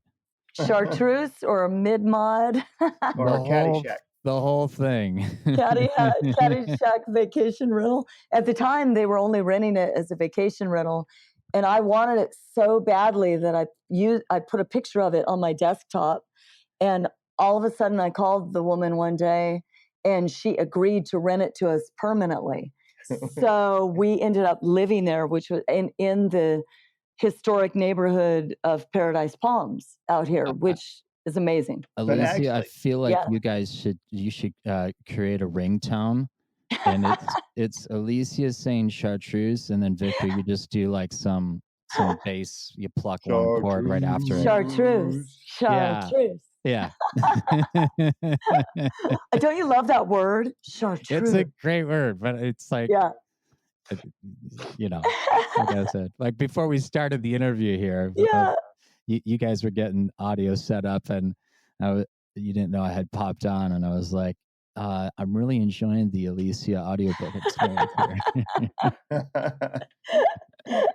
Yeah. Oh man, that was, it's so funny. And you guys have a cool. We'll get back here to the history of the different songs that you put out. Let's let folks know a little bit of the home studio that you've created there at Lacey Lane, because you guys really, it's a professional arrangement. yeah, no, when we with this band, eventually we got signed. We had Universal Records came up and asked us Nice. to. I'm getting to why there's studios here is because Universal came up and asked us to sign to them. But we at the time, we were doing okay on our own. We were like, and we knew labels were pretty much dead, and so we were like, we don't want to sign to you. And they're like, Right. finally after a lot of negotiating, they're like, look, just sign one song, and if you like how it goes, then we'll sign a few albums. And so we said, okay, well, So, wait. So hold on. So Universal's like banging on your door, and you guys are like, we're just not that into you. I don't know, You just don't, That's amazing. Unless you're already rich, like most of the famous musicians, you look at their heritage. They were already rich. Their parents were billionaires. Even Gaga, her dad was a billionaire. Her best friend in high school was Paris Hilton. And I'm not saying she's not talented, but that's Right. how. And so today's date, no one buys records. So labels don't, and they don't give you tour support. They just take of most of what you do and still have you do it yourself. Unless you, but the rich kids, they have the money to do it. So then they can do it, and then after they get a success, then the record labels will jump in and help you out. But we weren't in that case. So not knocking them, more power to them. I'm just saying that's how it just works. So we were like, and we were making money on our own. So we were just like, nah. And of course, we signed to them. And we had to get an investor to pay for stuff. And so we did a video that cost an obscene amount of money. And it was right on the brink of when you either did a big polished video, but it was right before that kind of rage of doing more simple videos on your phone or on your this or on your that. So we were right on the cusp of that we should have done the simpler video, because right after we did that video, everybody changed direction. Hindsight, right? Exactly. Yeah. And the video wasn't that great in our eyes. It wasn't that great. And this was in 2014. No, 14, we moved here in 2011. So this was 6 years ago. Still, the video phones weren't even that great. Still, they were still like 12 megapixels. So right. So you couldn't really do that. But but after we did that, you know, and the edits they kept sending us back were horrific. So we finally just said, you know, give us the footage back, and you know, we figured out how to edit on our own, and we re-edited it and put it out. And then after that, people were calling us up and saying, "Hey, can you guys edit my video?" And so then we started buying camera gear and that kind of stuff, and started a video production company because, you know, now we shoot all of our own videos and do all that kind of stuff. And Alicia started getting doing a lot of voiceover gigs, and started writing some more for TV and film. But then we had to rent a studio for our video stuff. But then when we found this house, we're like, okay, we only need one place, you know. Solve a lot of problems. 4,300 square feet, and it's cheaper to get that house than all three of these studios we got going on, and rent another small house. Yeah, everything's in the same house. Yeah. It's a cool house. Like, you take a tour of you guys' pad, like, it is just, it looks like a fun place to live in, but it looks like a really useful place to work in. I'm imagining it right now in my head, and it's been you were here doing your voiceover stuff, Mark, and you were here doing stuff, you know. Remember that? Yeah.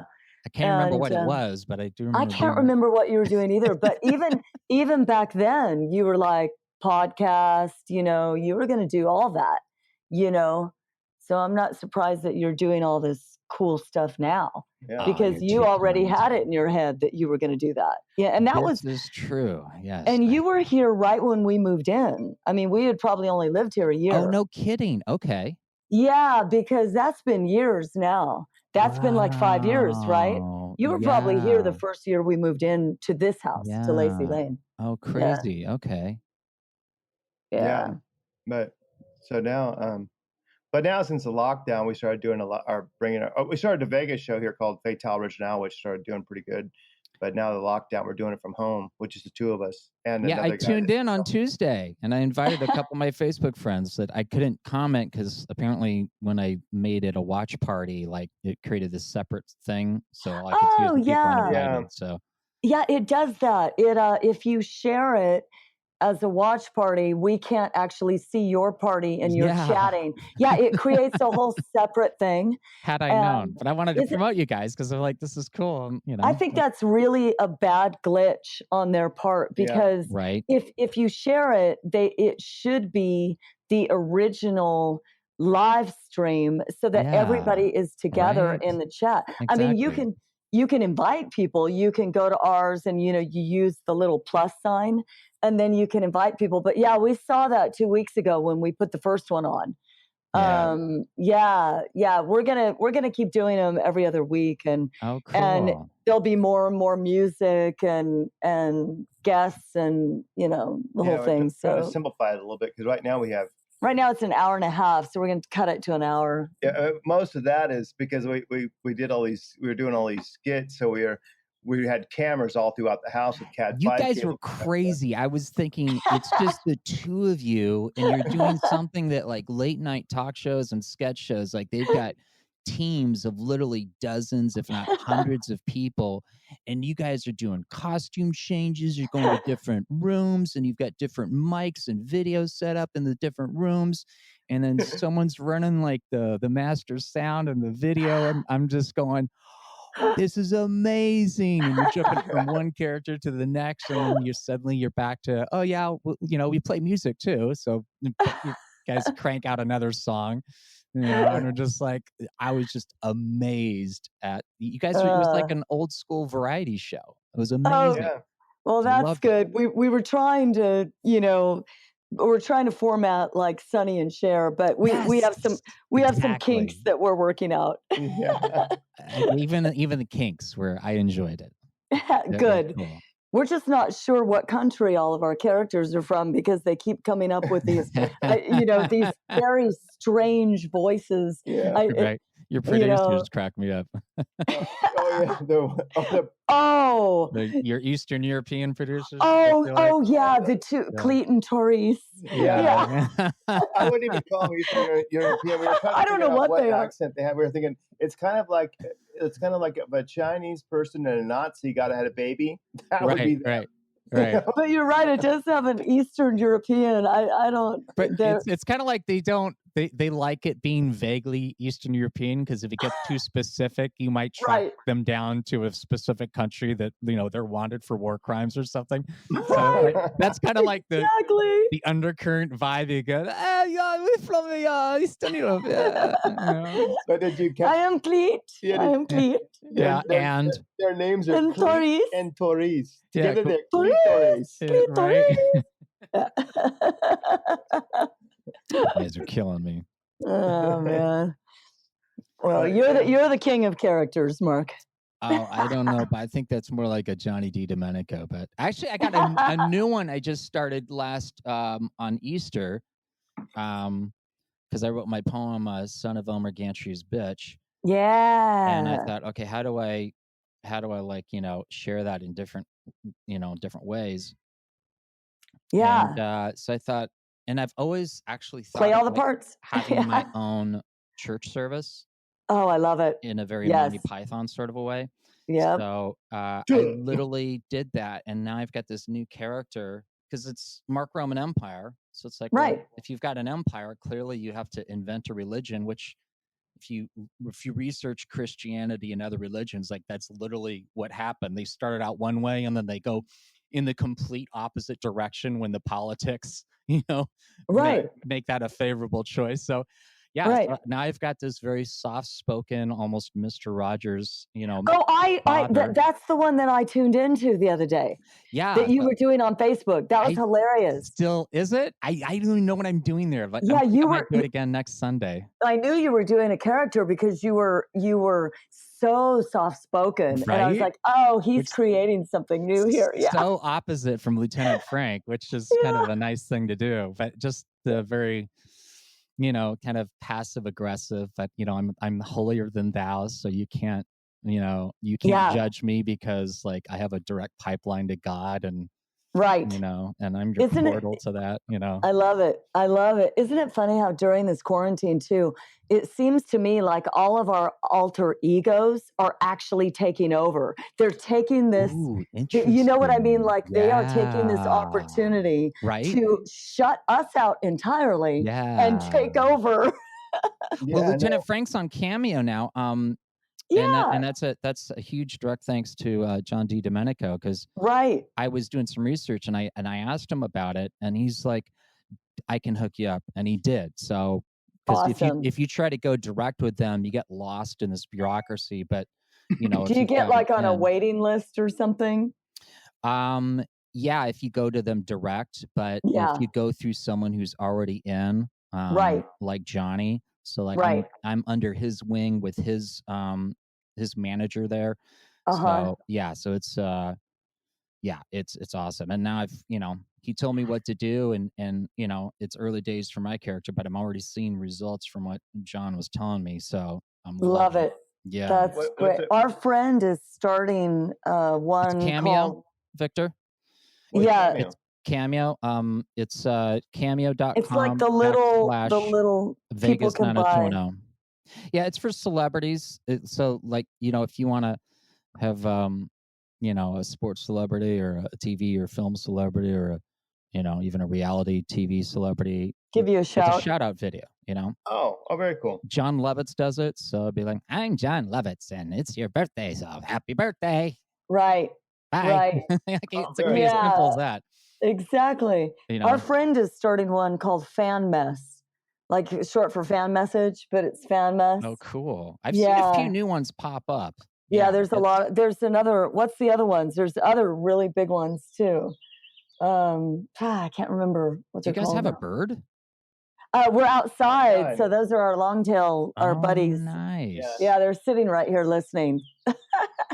I was sitting there. That's coming through nice. I like that. Isn't that cool? He was circling in the pool. I was like, "What are you doing?" We have a little night bird too that stays up with us all night. Don't you love that? Isn't that comforting to Yes. hear the night birds? You know, Yes. Look at how the trees bloomed mhm. overnight. It's Yeah, weird. very pretty. It Are is you springtime. are you inside, Mark? I am indoors. I'm in my tiny little bachelor pad in the what do I call it? Can't remember it right now. It's the Raymond Chandler Memorial Bachelor Pad. You're in a hospital? No. No, it feels like an abandoned crime scene out of a Raymond Chandler novel. That's Like, you know, hilarious. the Big Sleep, which they made Yeah. into a film with Humphrey Bogart, which has a completely different plot than the book, but it works and it's like its own thing. So Wow. I'm in this room, but like I can look out the window, so I can see, you know, the different buildings here in Hollywood, and if I turn a certain way, I can see the Lowe's Hotel, which is Nice. right in the Hollywood and Highland area. There's this iconic mural on the side of the building. Well, it used to be iconic. It used to be this woman's face, and it was there for like years, and then suddenly now it's this ugly LG smartphone. Yeah, they're like, look, we have a phone that folds in half. It's like, I don't care. Put the lady back, because that was, you know, we cooler. took pictures of that lady on your building, remember? Oh, that's right. Well, I'm glad you did, because the lady's gone. Oh, I can't believe that. That was Right? so It's a amazing. crime against humanity. Yes. Wow. Yeah, no, Right? that art was really significant. Like, that was so cool. I remember watching an episode of Bosch, which I love, on Amazon, even though I hate Jeff Bezos because he doesn't let his employees unionize. But there'd be this flyover scene from one of the past seasons of Bosch, and they're like flying over Hollywood because it's set in Hollywood, LAPD Hollywood station. And you could see the Lowe's Hotel, and you could see the lady, and I'm like, that's my lady. That's my lady. Oh, I can't believe they would take that away and put up an LG smartphone thing. Fucking LG, right? What the hell? Well, life's good for them. Yeah. Apparently. So you guys have, I know I've been listening to Hot Sahara, Dirty Laundry, Best of My Generation. And then recently, Wake Me Up Before You Go. That's definitely in my heavy rotation right now, because I love you guys' cover of that. Oh, awesome. I'm glad you And tell like us a little bit about that, because that's kind of the latest, greatest that you just came up with, right? Yeah, you're right. That's the latest release that we had. We actually put a lot into that release because last year we got signed. You can view it. It's kind of like a signing, but AWOL Cobalt is a distributor that you do have to get accepted into. So we had been distributing, like United Masters, like is the Illuminati, but for music. Right, exactly. And so we did get, after United Masters got us onto the NBA, because Best of My Generation was distributed through United Masters, which is Steve Stout's company, and Steve came from Interscope. Okay. Then right about the same time, we ended up getting accepted to AWOL. So we released, they released Wake Me Up Before You Go on their platform. So, with their help, that was probably the most heavily marketed song that we've had for a while, even more heavy than Best of My Generation, because there was so much marketing that went into that song. It's a really good song. I mean, when you do a cover, it's difficult because, you're standing in the shadow of the original, but you guys just make it your own. And good. And you pulled it off. It's like it's you have the familiarity, but it's your own thing, and I dig it. Because you guys are doing things that you're just not hearing from Wham. So I'm glad. Yeah, that was we were really into that whole baby making sound, that whole 70s sound, Right. And so we were just like, you know what, let's do 80s songs turned on by the 70s, you know? And so I feel like if you guys did a 70s music retrospective show, it would be called That Baby Making Sound with Victor and I love Alicia.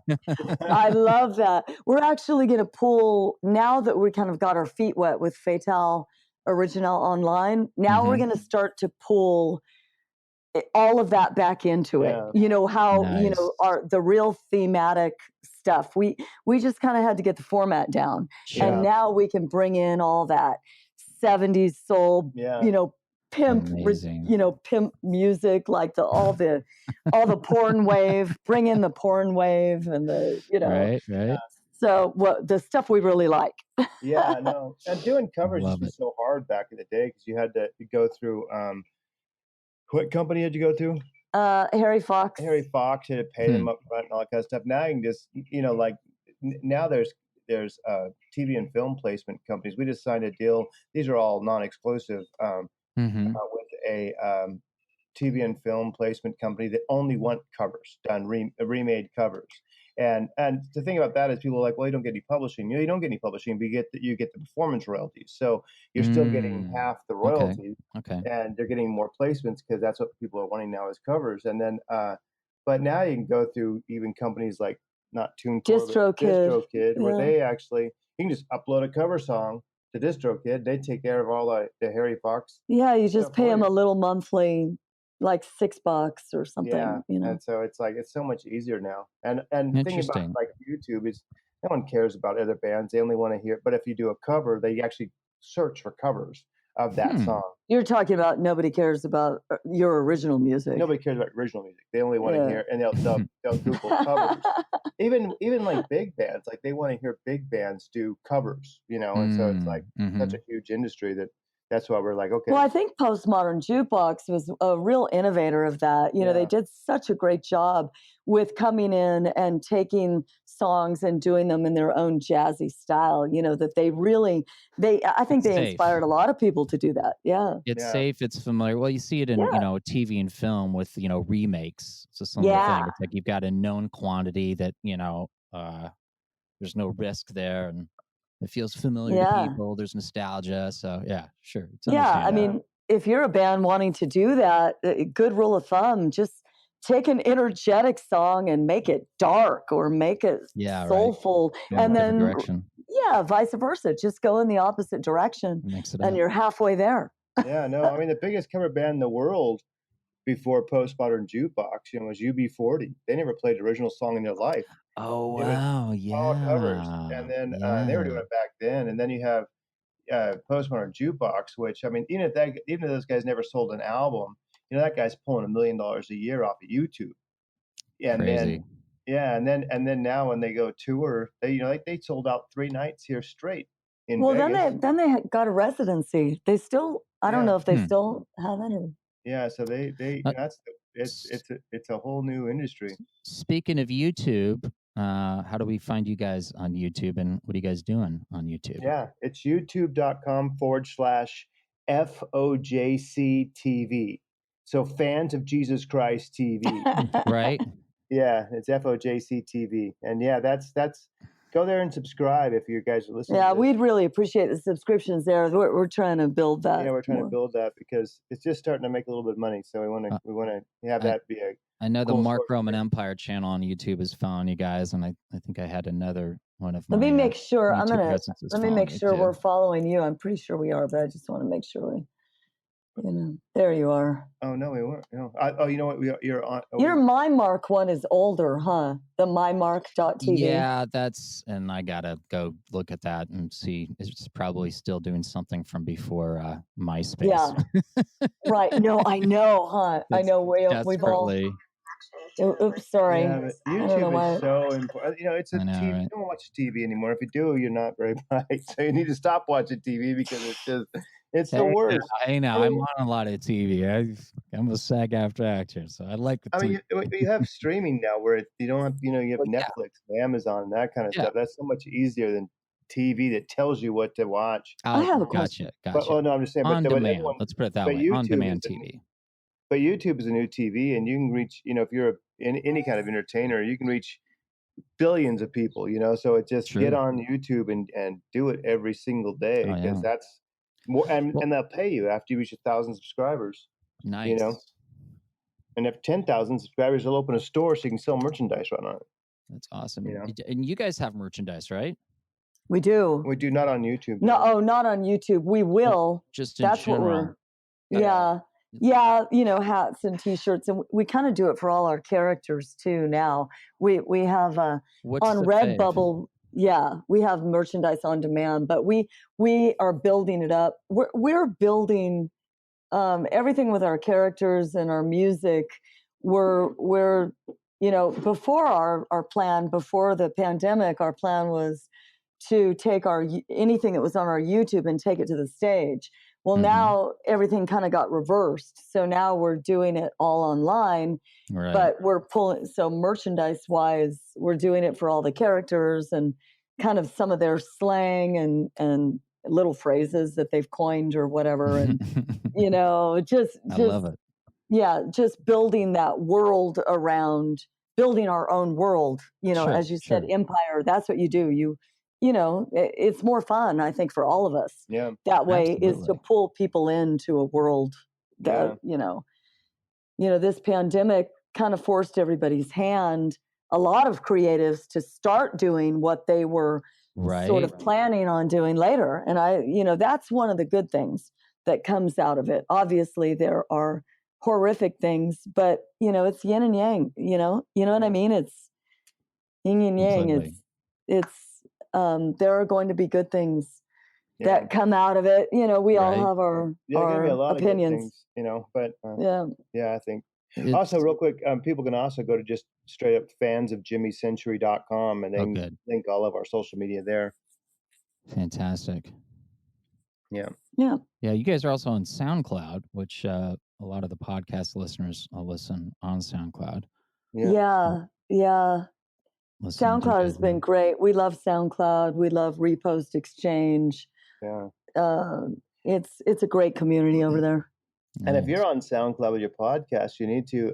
They just implemented a support the artist button on your SoundCloud. I saw that. Yeah, I got that connected to my Venmo now. So. Oh, good. Although we've got folks that go to since you asked, Victor. Yeah.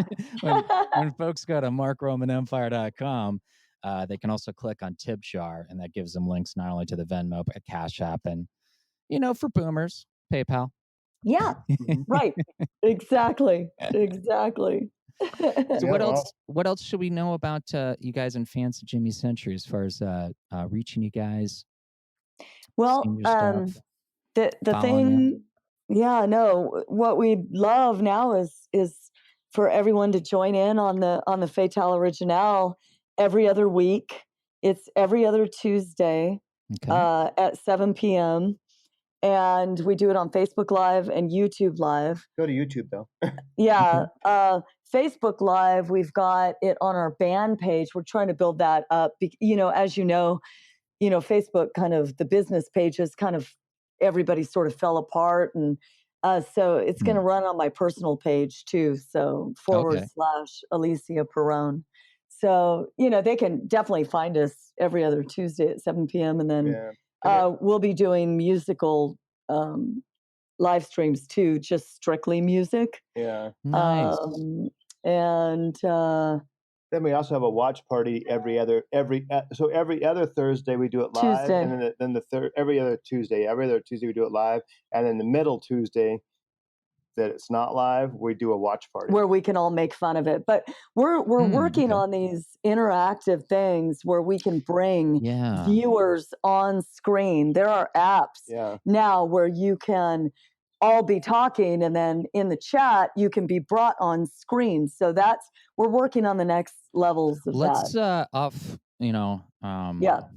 Off pod. Let's talk more about that, because I know I got friends like Sammy Abaid, who's been on the podcast a few times. He's a comedian, and he very successfully put together his own comedy club on Zoom, and just blew out last weekend. All the comics are getting paid. The support tech folks are getting paid, and they literally it was so popular they had to turn fans away, people who wanted to tune in and listen. Yeah. Now I've got a multiple choice list of issues with Zoom, but I know there's a lot of other platforms out there. So yeah, I definitely want to talk to you guys about that. Do some shy Yeah. talk later. Yep. Definitely. So what else?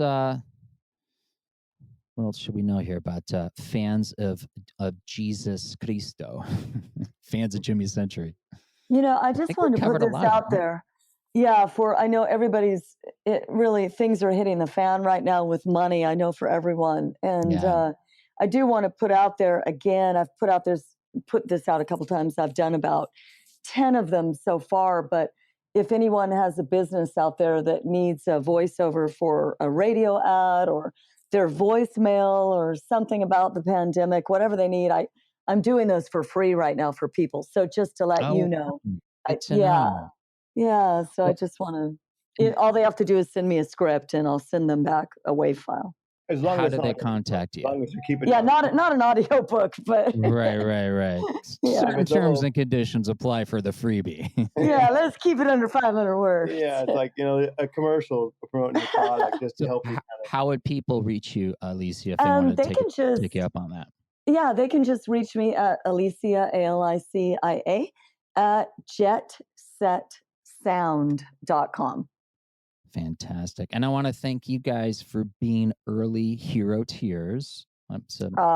Thank you for including us in this project, because it's amazing what you're doing.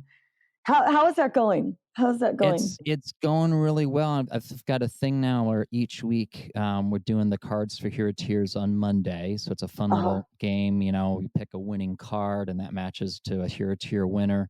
And then I also do a little promo, kind of tease who the podcast guest will be, which ideally the podcasts come out on Wednesday. Lately they've been trickling into Thursday, but that's the basic schedule. And I really want to thank John DiDomenico again for stepping up, because you can go onto his Cameo, and right now its price is probably going to go up. Right now for $150 you can get a video shout out from his Trump character on Cameo. But he basically offered a similar thing outside of Cameo for to the winner of Cards for Hero Tiers last week. So nice. My old classmate Justin Toll won it, so I was pretty happy. I went to grade school and high school, and he's now got a business, health food business in the San Francisco Bay Area, actually in the East Bay. Fun. Yeah, so he's really excited to have won that. Now he's got to figure out what he wants to have. What he wants him John to say. Yeah. So, what does he want Trump to say about his health food? Exactly. It's got to be something great. Yeah. And then as we're recording this, the next week we've got a local Hollywood-based photographer who's also here at tier. He's offering a 30-minute photo shoot, which also is like $150 value. So very cool. Drawing that the next Cards for Hero Tiers. By the time this interview drops, that winner have already been chosen. So I'm just figuring out what future week Cards for Hero Tiers prizes might be. We haven't had any any alternative voiceover or bands offer anything. So we can absolutely do that. Not to put anyone on the spot or anything. No, count us in. Throw our hat in the ring. We definitely will offer. Do a voiceover. I can do a voiceover. You want to do a voiceover? Okay. Absolutely, I would love to do that. And I'm known for I wouldn't say known for, but if anybody has an erotic book, no. I don't want to do it. No, not a book, but I always get, I get the erotic Page. Poems. Yeah. So no, but I can do the professional corporate too. Not as much fun, but I can do that. Well, we'll talk details later. But heard all it. Right. So stay tuned to Cards for Hero Tiers, the Cards for Hero Tiers page at herotier.org, and you'll see. Maybe when this drops, it might coincide to be the same week. We'll see. But and then people can go to femalevoiceover.us, and that it has Alicia's some of her samples and that kind of stuff. Yeah, if they click on samples, there's a bunch of samples there. So. Cool. It's femalevoiceover.us. Yeah. And we'll stick all these links in the page at markromanempire.com when this episode of the podcast drops. So people can reach our website and everything. So in case people writing these down as they're listening to the podcast. Don't worry, guys. Go to the page. We'll have all the links there. Perfect. And you guys are amazing. You know what? I've been, before the pandemic happened, because what's the trajectory, what's going on with Hero Tier, I was, and also, doing different interviews for the podcast, I was anticipating doing a Vegas trip to do a bunch of interviews and maybe even do some a live show or two to promote as a benefit of sorts for Hero Tier. So I'm looking forward to maybe seeing you guys in here in the future, post-pandemic. It'll be post-pandemic soon. So we just all have to hang in there. Right. And you just adapt, be adaptable. It's going to work. Everything will be fine. Everything will be better than before. Right? Yeah. Absolutely. You guys are amazing. I'm so happy we got to spend a quick minute here to You're get amazing. to know you Thanks a little for having better. us. I miss you guys. We miss you. We miss you, Mark. All right. Well, I think we did it. We'll talk to you guys soon. Hopefully I'll see you Sayonara, my friend. Okay. in Vegas. Talk to you soon. Wow. I really miss Alicia and Victor. That was a fun conversation. Once the quarantine lifts, it'd be fun to do a Vegas run, maybe. Perhaps around a Hero Tier benefit event.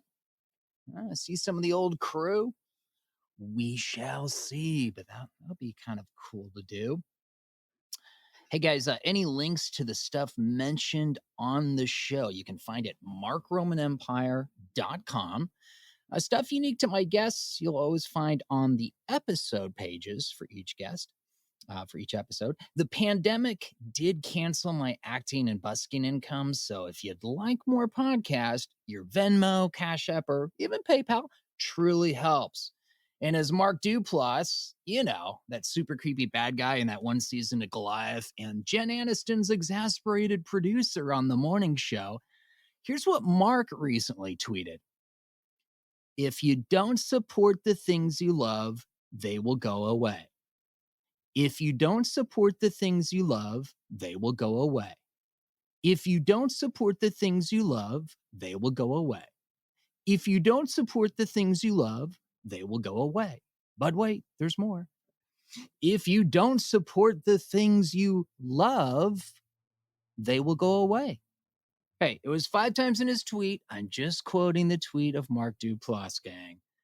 MarkRomanEmpire.com, click tip jar. On SoundCloud, there's a link to my Venmo there as well. Look for the blue support Mark Roman Empire button.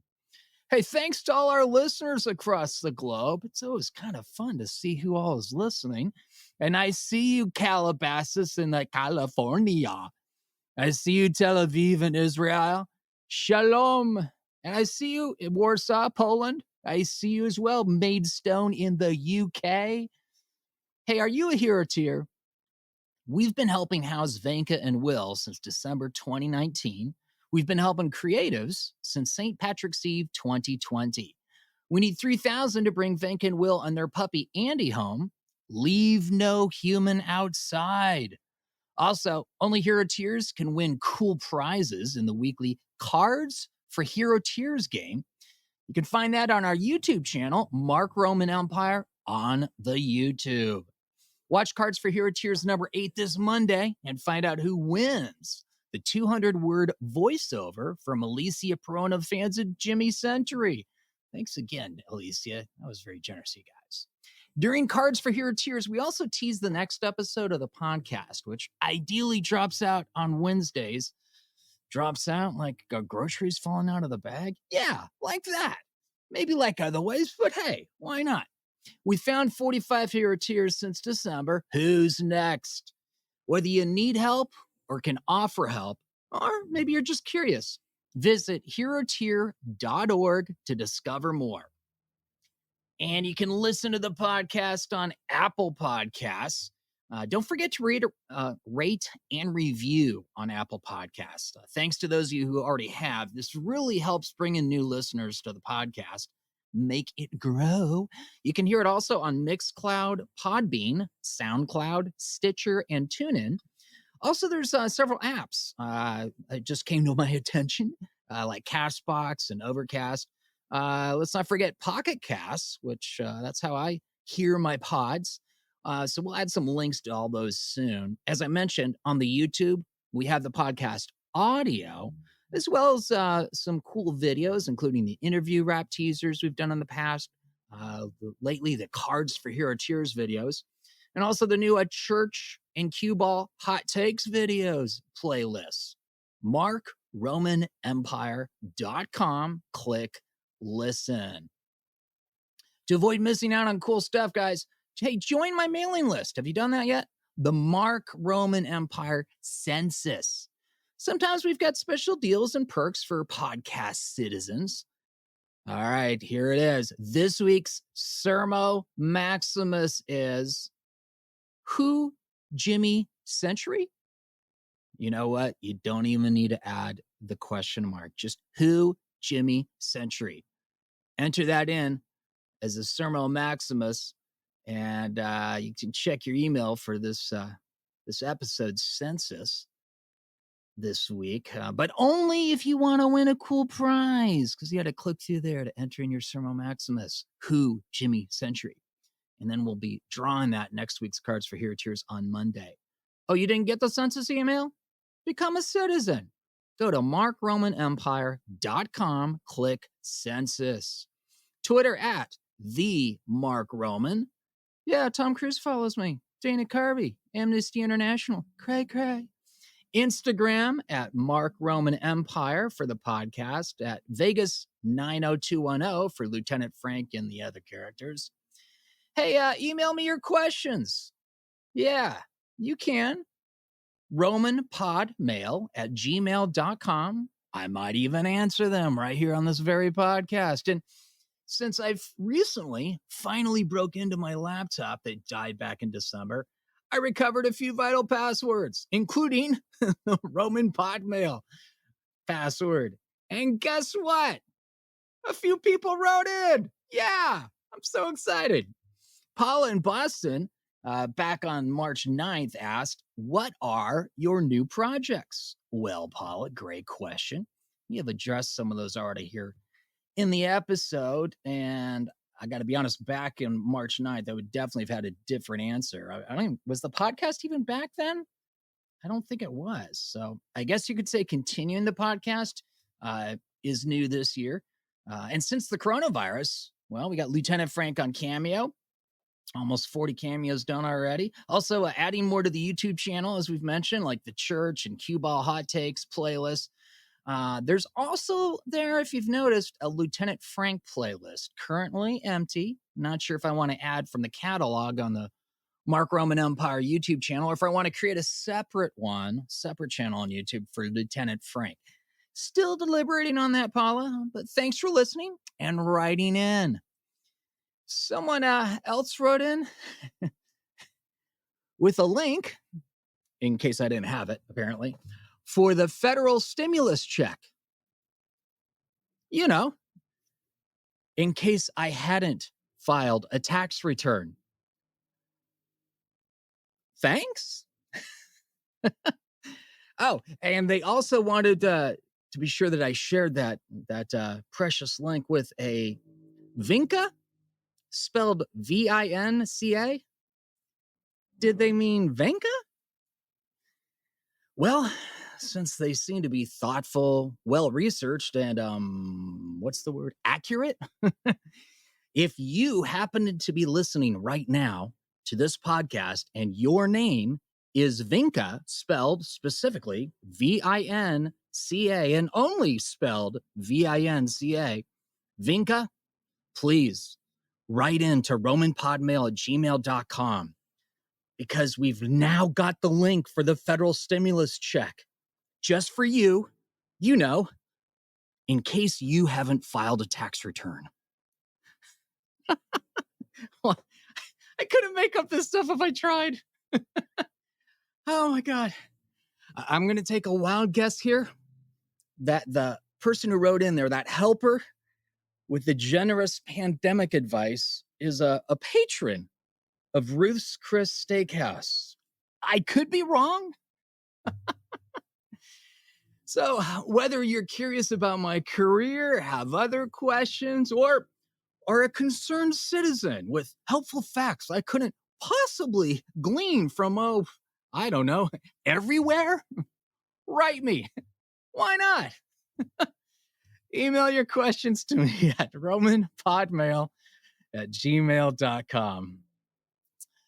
Wow, what a messed up world we are in. I mean, there's some really cool people in this world, definitely. But wow, it's amazing. I think I'm an episode behind in Westworld on HBO right now. Loving that show. Oh my God, that's such a good show. Not since the reimagined Battlestar Galactica with Eddie James Olmos and Katie Sackhoff have I been so excited about a show. It's amazing. And wow. No plot spoilers, but let's just say it's Shakespearean. And like what we're going through right now is Shakespearean. Like human nature has not changed. There's some good people, there's some just downright evil people. And it's amazing how resources and opportunities are distributed. It's fascinating to see who has control and choice and agency in that regard and the decisions that they make. It's interesting to see who proudly struts as, stellar citizens that are helping, and then we find out what exactly they're doing, and are they helping? I don't know. So I don't know. I guess I continue to have hope. I am an Eagle Scout. And I guess when you get kicked out of a college when you're 19 and they basically say you're a subversive and you get put on the FBI's subversives list, I don't know. It hardens you, it changes you, but I got to be honest. It's like I've been prepared for the pandemic coronavirus thing. I'm really grateful that I got O negative blood and I'm relatively healthy. I'm just like a chromosome away or a little strand of DNA away from not being as fortunate. And I have no control over that. And I feel like that gives me a responsibility to do what I can. I still need to donate blood.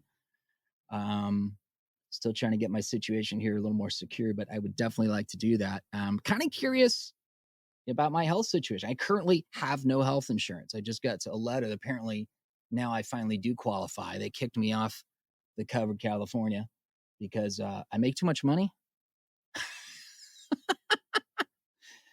Oh, wow. Poverty will do that to you. It's amazing. It's amazing. And you wonder why I'm building an empire.